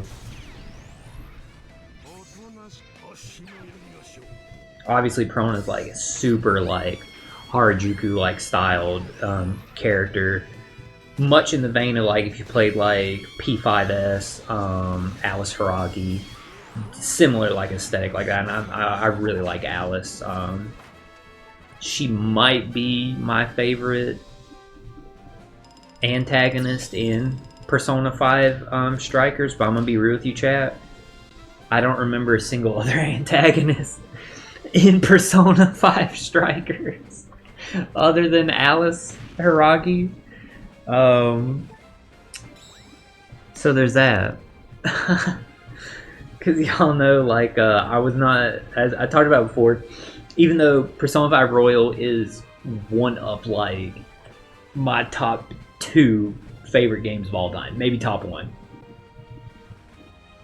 I really didn't like Persona 5S that much. Like, I did like it. I'll say this. What I didn't like about it was the gameplay. I liked the story. Thought the story was cool. I felt like the game started like rushing itself in the middle, because y'all know I'm talking about the lab. Like, the lab was kind of like, the size of that dungeon compared to the other ones was like, they kind of sped up here. Now I can see why this game's like so much shorter than like a traditional JRPG. Bro, I still didn't even look to see who we were using here. Okay, good. I was like running my mouth so much. But it was a gameplay thing that I didn't like about it. Like, I love Persona 5 Royal and SMT games, but maybe it's just I'm not like a Muso game person. That was the first Muso game I've ever played.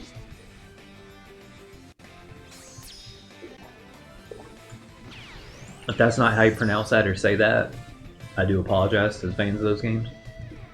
What I mean by that is like the Dynasty Warrior style games. That was the first one like I had ever played. And it just didn't leave a good impression on me. Like, I just wasn't the biggest fan of that gameplay.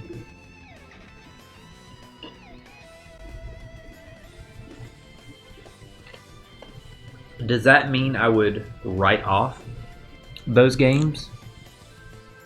No, not at all. Because I know they have like Mobile Suit Gundam ones. I know they have the Berserk one. I know they have, obviously Pirate Warriors. So I wouldn't just say like, no, I didn't like P5S's gameplay. I'm not going to play a Muso game or stuff like that. But it wasn't the best first impression for that genre. I'll just say that. But again, it could be because I do love P5S so much. I could just be, thinking about it just doesn't play like it. And then obviously it doesn't, but still. I definitely would like to try.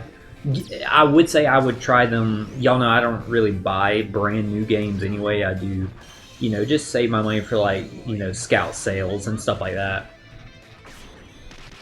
I would be interested in trying like Pirate Warriors, catching it on sale, or maybe even the Berserk game, catching it on sale, stuff like that.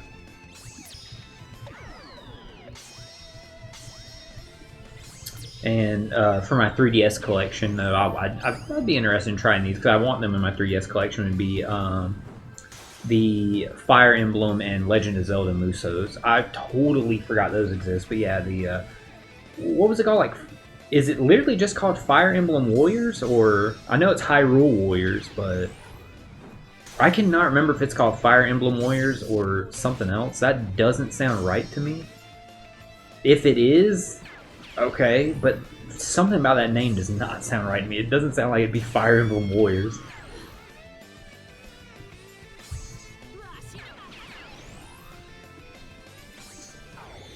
But either way. Yeah, it didn't make me just completely say, like, no to the genre.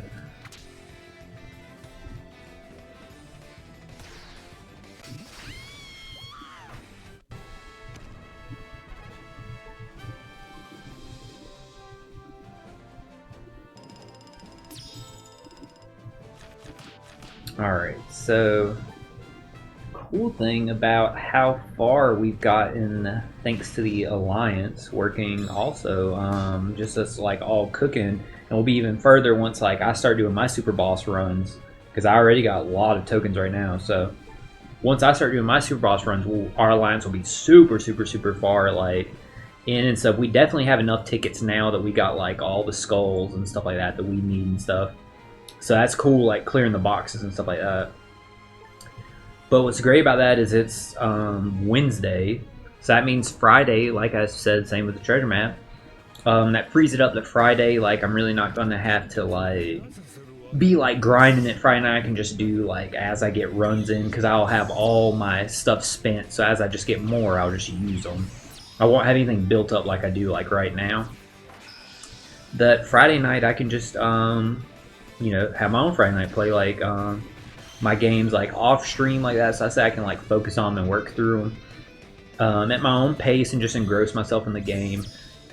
Which right now is last week I finished Persona 2 Innocent Sin, and I freaking loved it. It was awesome. The PSP version, absolutely loved it. The only thing that I have left to do, that I'm going to do, is the bonus, like the PSP exclusive dungeon in the theater. But I'm going to do that like at my own pace, like just whenever, not like immediately, because the story was so good. I just want to jump straight into, God, what's the second half of the story called? Innocent Sin goes into Eternal Punishment, yeah. So I'm super excited to start Eternal Punishment Friday. I think it's going to be, I got high hopes for it, because Innocent Sin was incredible. And funny enough, like, it 1000% made me like love Persona 5 that much more. And like I said, Persona 5 is like a top 2, maybe a top 1 game for me. But the similarities so far, even playing half of Persona 2's story with just completing Innocent Sin, it's so dope. Like the comparisons between the stories and the pacings of the game, stuff like that, like it's awesome. It made me absolutely love Persona 5 that much more, because like I could see where so much of Persona 5 came from Persona 2. It was really cool. So I'm excited to see like where the story goes in the second half and get to the finish. And of course, yeah, I am going to do the extra dungeon. My plan is after I finish Persona 2, I'm going to go into Persona 1.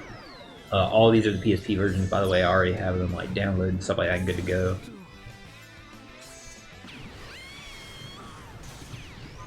But yeah, just eventually, at some point, I am going to get the extra dungeon done and stuff like that, because I definitely want to like check it out and like see like what it is, because it looked like, from what I was seeing, again, like without like looking at any spoiler stuff, just because obviously I want to experience it myself, it looked like the extra dungeon was in the high school in Persona 1, so I'm actually pretty excited about that. That's what made me want to like possibly play it closer to around like when I'm playing Persona 1, like once I finish Eternal Punishment, but we'll see. Either way, I'm not going to be doing it Friday, because I just want to jump right into the second game.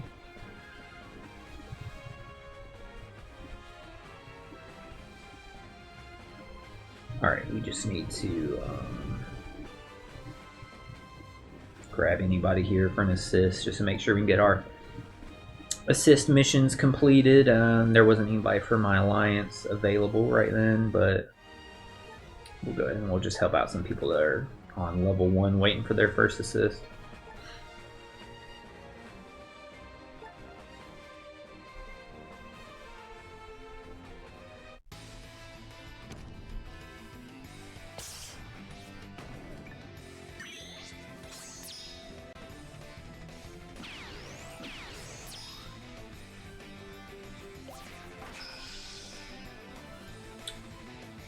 So, let's see here. Save law and kid slot. Yeah, we can use Usopp and Nami's because they don't even have affinity on the next stage. How long does it say we've been recording? Just under 2 hours. Okay, cool.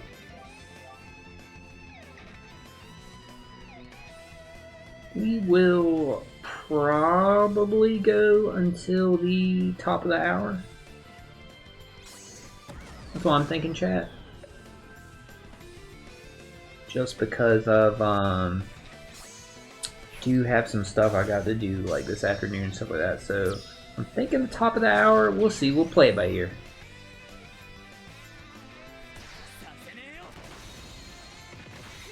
It wouldn't be before the top of the hour. So we're at least going to stream like for 20 more minutes. Whether we go more than that, we'll see. We'll play it by ear. See where we are like in it. If we're close to like just getting through like all of our runs, we might as well just go ahead and like do all of them. So we definitely won't be doing like any super boss runs. I'll probably, or I will be doing those like later, like off stream and stuff like that. Just while I'm like chilling, like watching TV and stuff like that.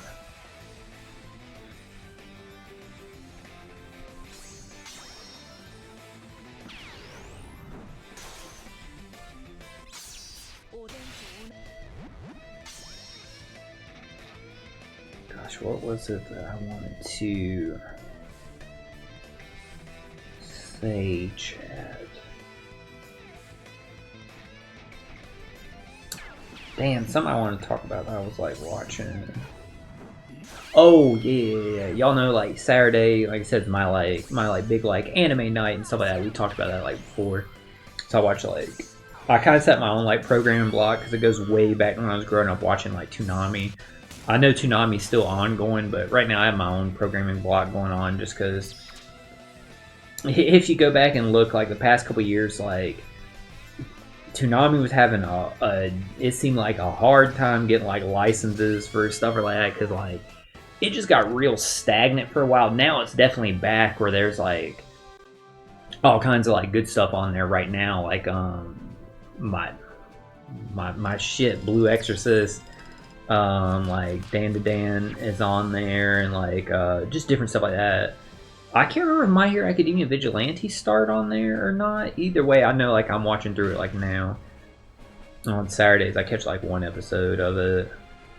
But I'm watching 86.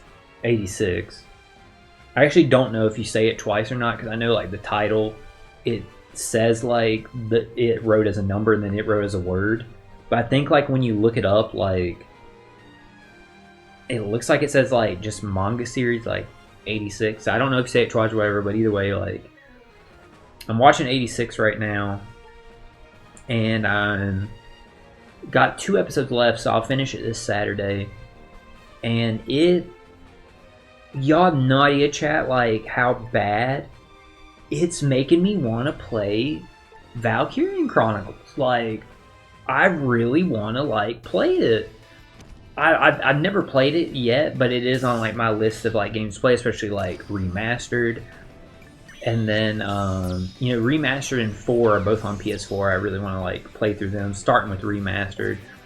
But 2 and 3 actually I've downloaded on my like iPad and my PSP emulator, the English translations of them. But you have no idea, like never played it, I always wanted to play it, but like watching this, like watching 86 is making me want to play it so freaking bad. Like just the story of it and like everything about like the way the anime looks is just, it's just so reminiscent to me of like everything I've seen about like the gameplay and like what I know about like just the story overview, you know, like spoiler stuff about Valkyrian Chronicles. So yeah, it's making me like really want to like play it.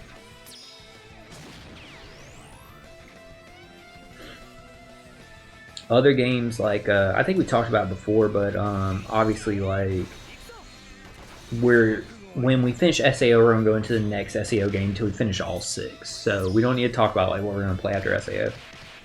But after Chocobo's Mystery Dungeon, like I said, ideally it'll be the game that we're gonna play through for the 50 followers. That's the plan. We're so close to it. I think we're like 2 or 3 away. So we're so close to it. If not, it's gonna be Final Fantasy VIII.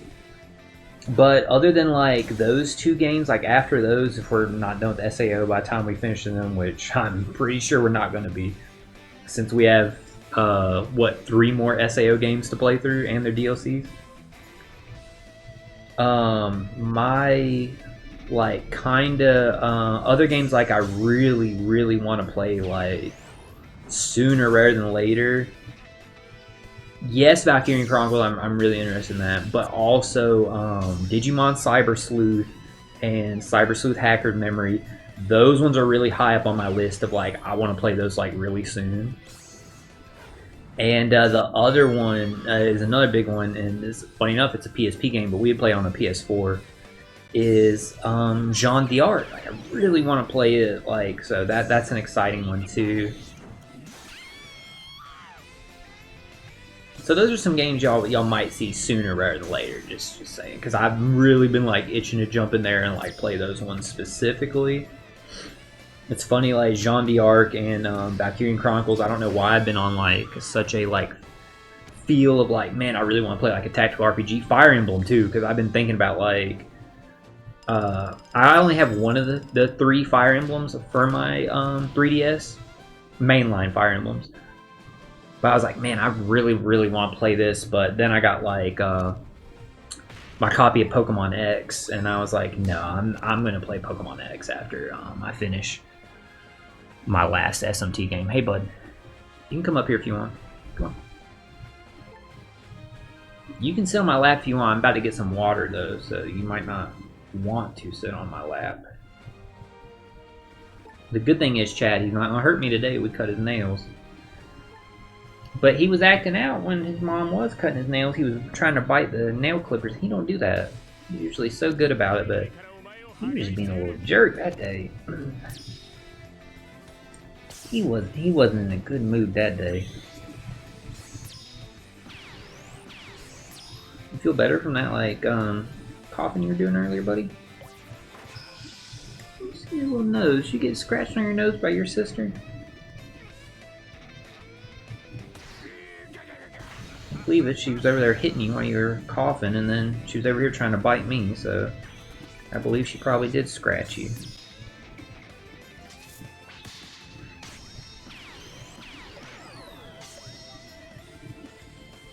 This is a good little guy, guys. I love this cat. I love the other one too. They're both awesome.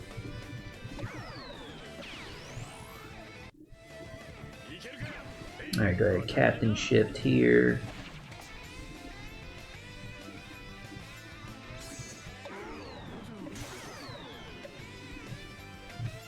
That's also a big part of like Croc and Robin's kit, is that they captain shift, because like captain shift is just a strong mechanic, and unless like I'm tripping, they're the first like non-anniversary character to have captain shift, unless like I'm mistaken, because I'm thinking like Lucci Luffy. I don't think Zorokaku had it, but I know Lucci Luffy did. Zorokaku had it, and I'm mistaken.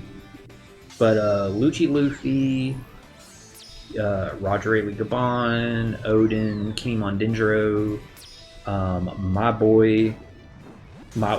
boys, the underrated and I feel like underappreciated, because I've seen some people talk that hot trash about them, and I think like you might be a crazy person, but I'm talking about Kaido and King. Yes, I know Kaido and King is finicky to use, but Kaido and King is good, regardless of what some people want to say. I know a lot of people in the community are not fans of Kaido and King's setup. They could be put together a little bit better, but Kaido and King's definitely a good character. And of course, Big Mom Katakuri is phenomenal. I really want a copy of Big Mom Katakuri, chat. Y'all have no idea. Really want Big Mom Katakuri. They just keep eluding me. Alright, where the hell were we? What were we doing here? Just KOing, that's right, alright. There we go, cool. Hey bud, I see you. This is my sweet little guy. This is a great cat. He's very kind, chat. He's such just a sweet little guy. His sister is too. We're really lucky. We adopted 2 great cats.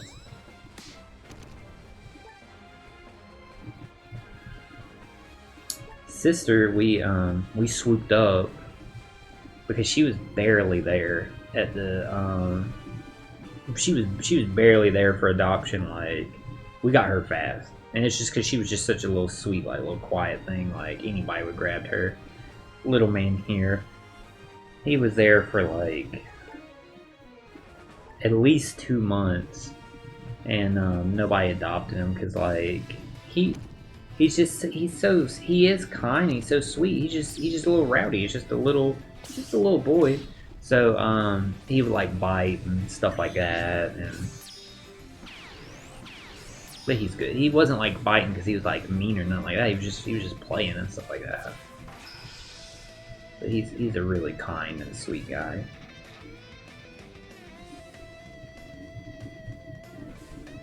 He's little too. I don't know if y'all can tell on the stream. Like, yeah, he's fully grown now, but we could definitely tell that he was the runt of his litter. And he had like pica when we got him, so that means like, if y'all haven't had a cat that has that before, like he tried to like basically like nurse on like anything that felt like fur, so like cotton stuff, his toys, like blankets, stuff like that. He would try like he would like suck on them and stuff when we first got him because he was trying to like nurse and stuff. So yeah, he was a runt, and that's also why he's like food aggressive, because he just couldn't really like get it when he was like young and stuff like that. But he's a good guy. You're a good guy. Because of that though, chat, he also has like, I would say, separation anxiety, because he has to be in a room with either me or his mom when we're not here. Like, if we're not in a room, like he'll like find where we are just so he can be around us. He'll follow us around to see like, okay, what, like if we're walking around, he'll follow us around to see like what room like we're going to be setting up in, so that he can just be around. He's really sweet like that. He's a good guy.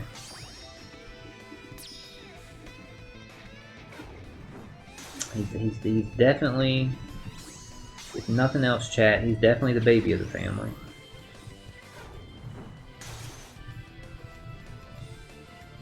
Oh, I'm sorry. I didn't realize I had my arm on your tail. Sorry, bud.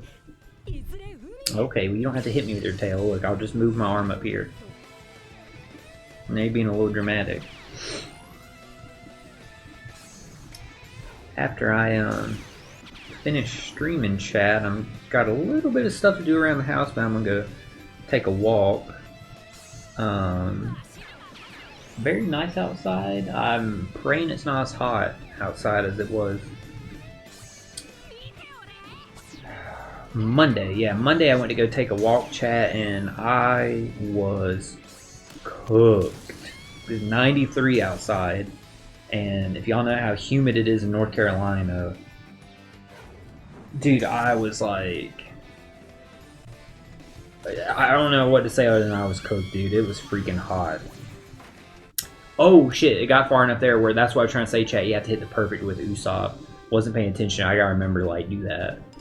So we'll like come back at least like once before like we end the stream, because I see it's getting close to the top of the hour, and do that fight again just so I can show y'all like, here's what I mean, like make sure you hit the perfect stuff. Like we'll probably do this one here plus an assist request, and then like one more, and then we'll probably like wrap it up. But because I definitely don't want to end the stream without like showing y'all what I mean about like how that support works to get rid of like the defense there. Yeah, I hear that dog off. So you want to go look out the window? He's in, I think he's in the building below. I don't think he's outside, but if you want to go look. Actually, he might be outside. He kind of was loud.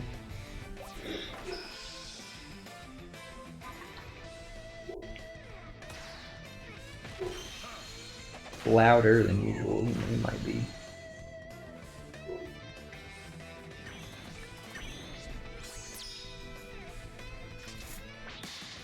It's something about going back to talking about 86 chat.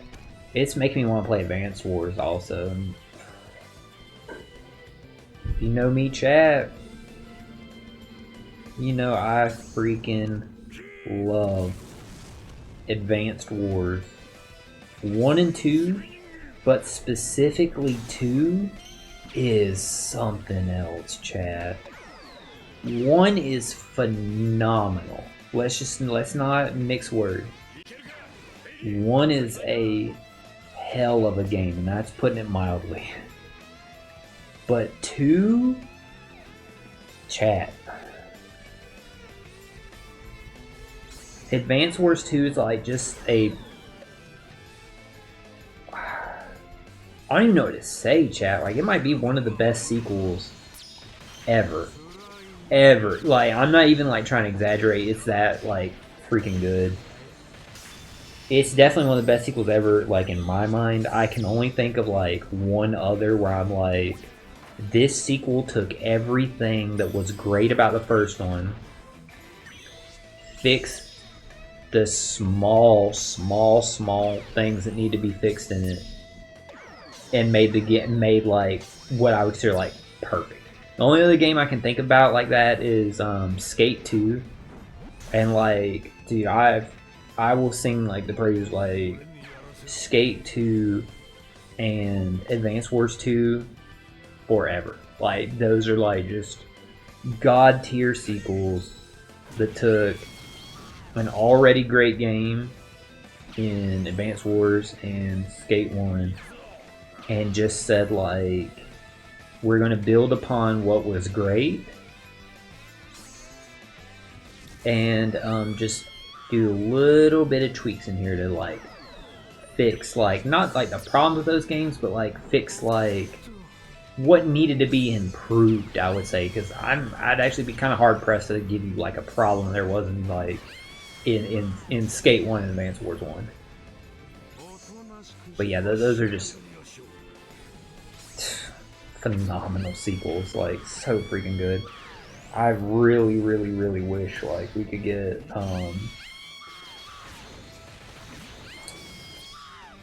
I really wish we could get a Skate 2 like remastered, like we've gotten like with Tony Hawk's like Pro Skater like 1 through 4. Now I wish we could get that with like Skate 2. I don't even care about Skate 1. Like just give me 2. 3 is good, but 3 is not nearly as good as 2. Let's just get that out of the way. If 2 is like perfect, like if I, no joke, I would give 2 a 10 out of 10. I would give 3 like an 8. It's just nowhere near as good for a couple reasons. And the first is like no connected map. Like it's the 3 maps instead. There's just a lot of like that game's just not as good. The way the game looks, like the brightness and stuff, everything just like pops. The other one looked like a city. That one kind of looks like, it's funny to say, but it looks like a game city. Like I feel like a real city ain't that damn bright and like colorful and stuff like that. The other one just looked like you was in the city. If you've played the games, you know what I mean by one looks like a video game city and one looks like a city. And no comment on like the new like free-to-play Skate coming out. Like I'm just so not interested in it. I mean, even when they were announcing Skate 4, I was like, it's been so long, like, I don't know if it's gonna be good. Just literally just give me Skate 2, like, HD remastered. I'm begging you, EA. It would literally be like free money for them.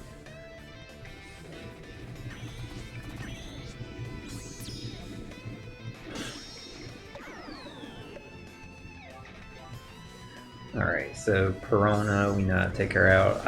We never did like at least so far, like we have not got the special variation on this stage yet. Funny enough.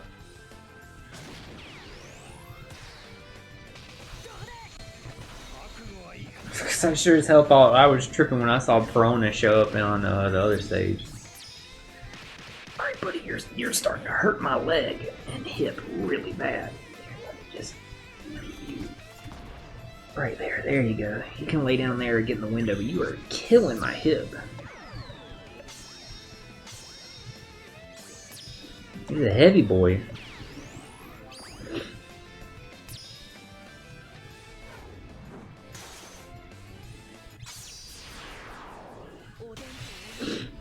Oh shit, I did that first, I didn't mean to, but funny enough that heals you and we wouldn't have died anyway, so.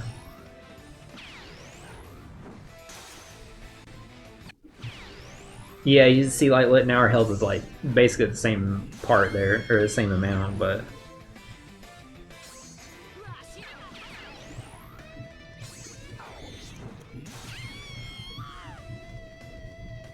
Alright, Shanks next, and then we can just go ahead and KO. I was gonna say, just use Usopp Will, just like speed it up a little bit. So let me grab some water, and we will go do our final run for the stream, just so I can show you how that team works with the Canis support.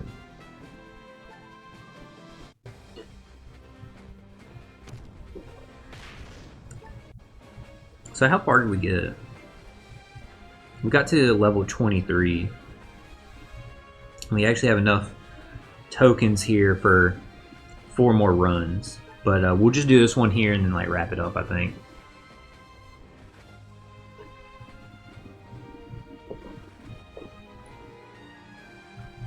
Just because, like I said, I do have stuff I got to take care of this afternoon and we'll need to get like started on it.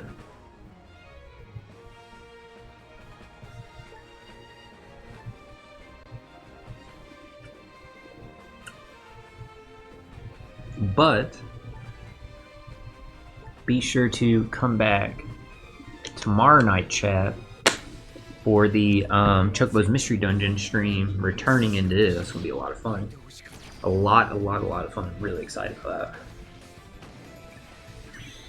Dude, he's killing my hip. That's also why I can't do 4 more runs right now. My hip is freaking hurting, chat. Good lord. We did like 20 something runs though. No, look at it. Yeah, actually 20 runs, because I only did 2 last night just to test the teams. That's funny. So we really were like cooking and stuff like that. And that's not even counting the assist request. I did not expect to get that many done because I was like talking so much. So it's funny, it just kind of hit me like, damn, we did 20 runs.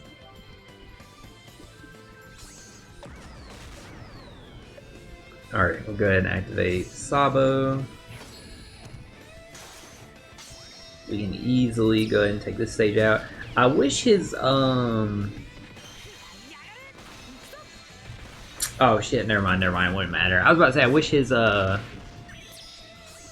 what is it, class advantageous buff carried into the final stage, but then I forgot, like, wait, you don't even need it, like, yeah, just use Sabo here, because his class advantageous buff, it wouldn't even apply. It's the territory that you want to, like, carry. You want to remove the burn and carry in the territory, because they're weak to, oh shit, I'm tripping, they're weak to cerebrals.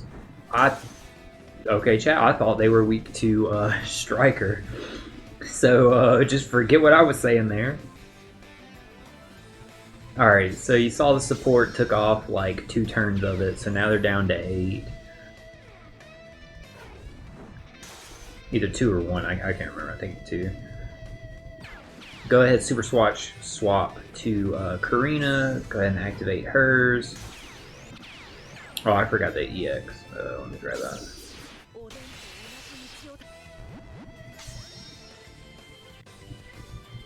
So now it's 2 turns left. Activate this special. No, no, no, no, no, no, no. You can't get on my lap. I'm about to get up. You didn't have to jump down. I was just about to pay you. I was just scooting you back some. So yeah, Brooke did remove 2. Ben Beckman, Lucky Roo, they removed 1 turn. So now, if you just tap with your perfect with Usopp and Lilith, it's going to remove the final turn. So we'll tap with them first just to like show that. So, bam, there's the perfect, and it's all gone for us. So good to go there.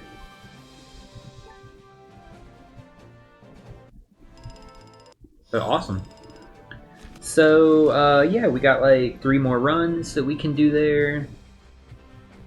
So obviously, like I said, I'm gonna do those like off stream, and we got enough for, if I can do my math real quick, 7 super boss runs right now. So plus the 3 more, that'll get us 8 super boss runs that I can do later to help my team or help the alliance.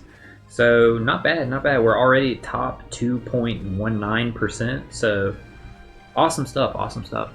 So thank you so much, everybody, for tuning in. This was a great Kazuna Clash stream because able to talk about like a lot of stuff and just chill, hang out with you guys.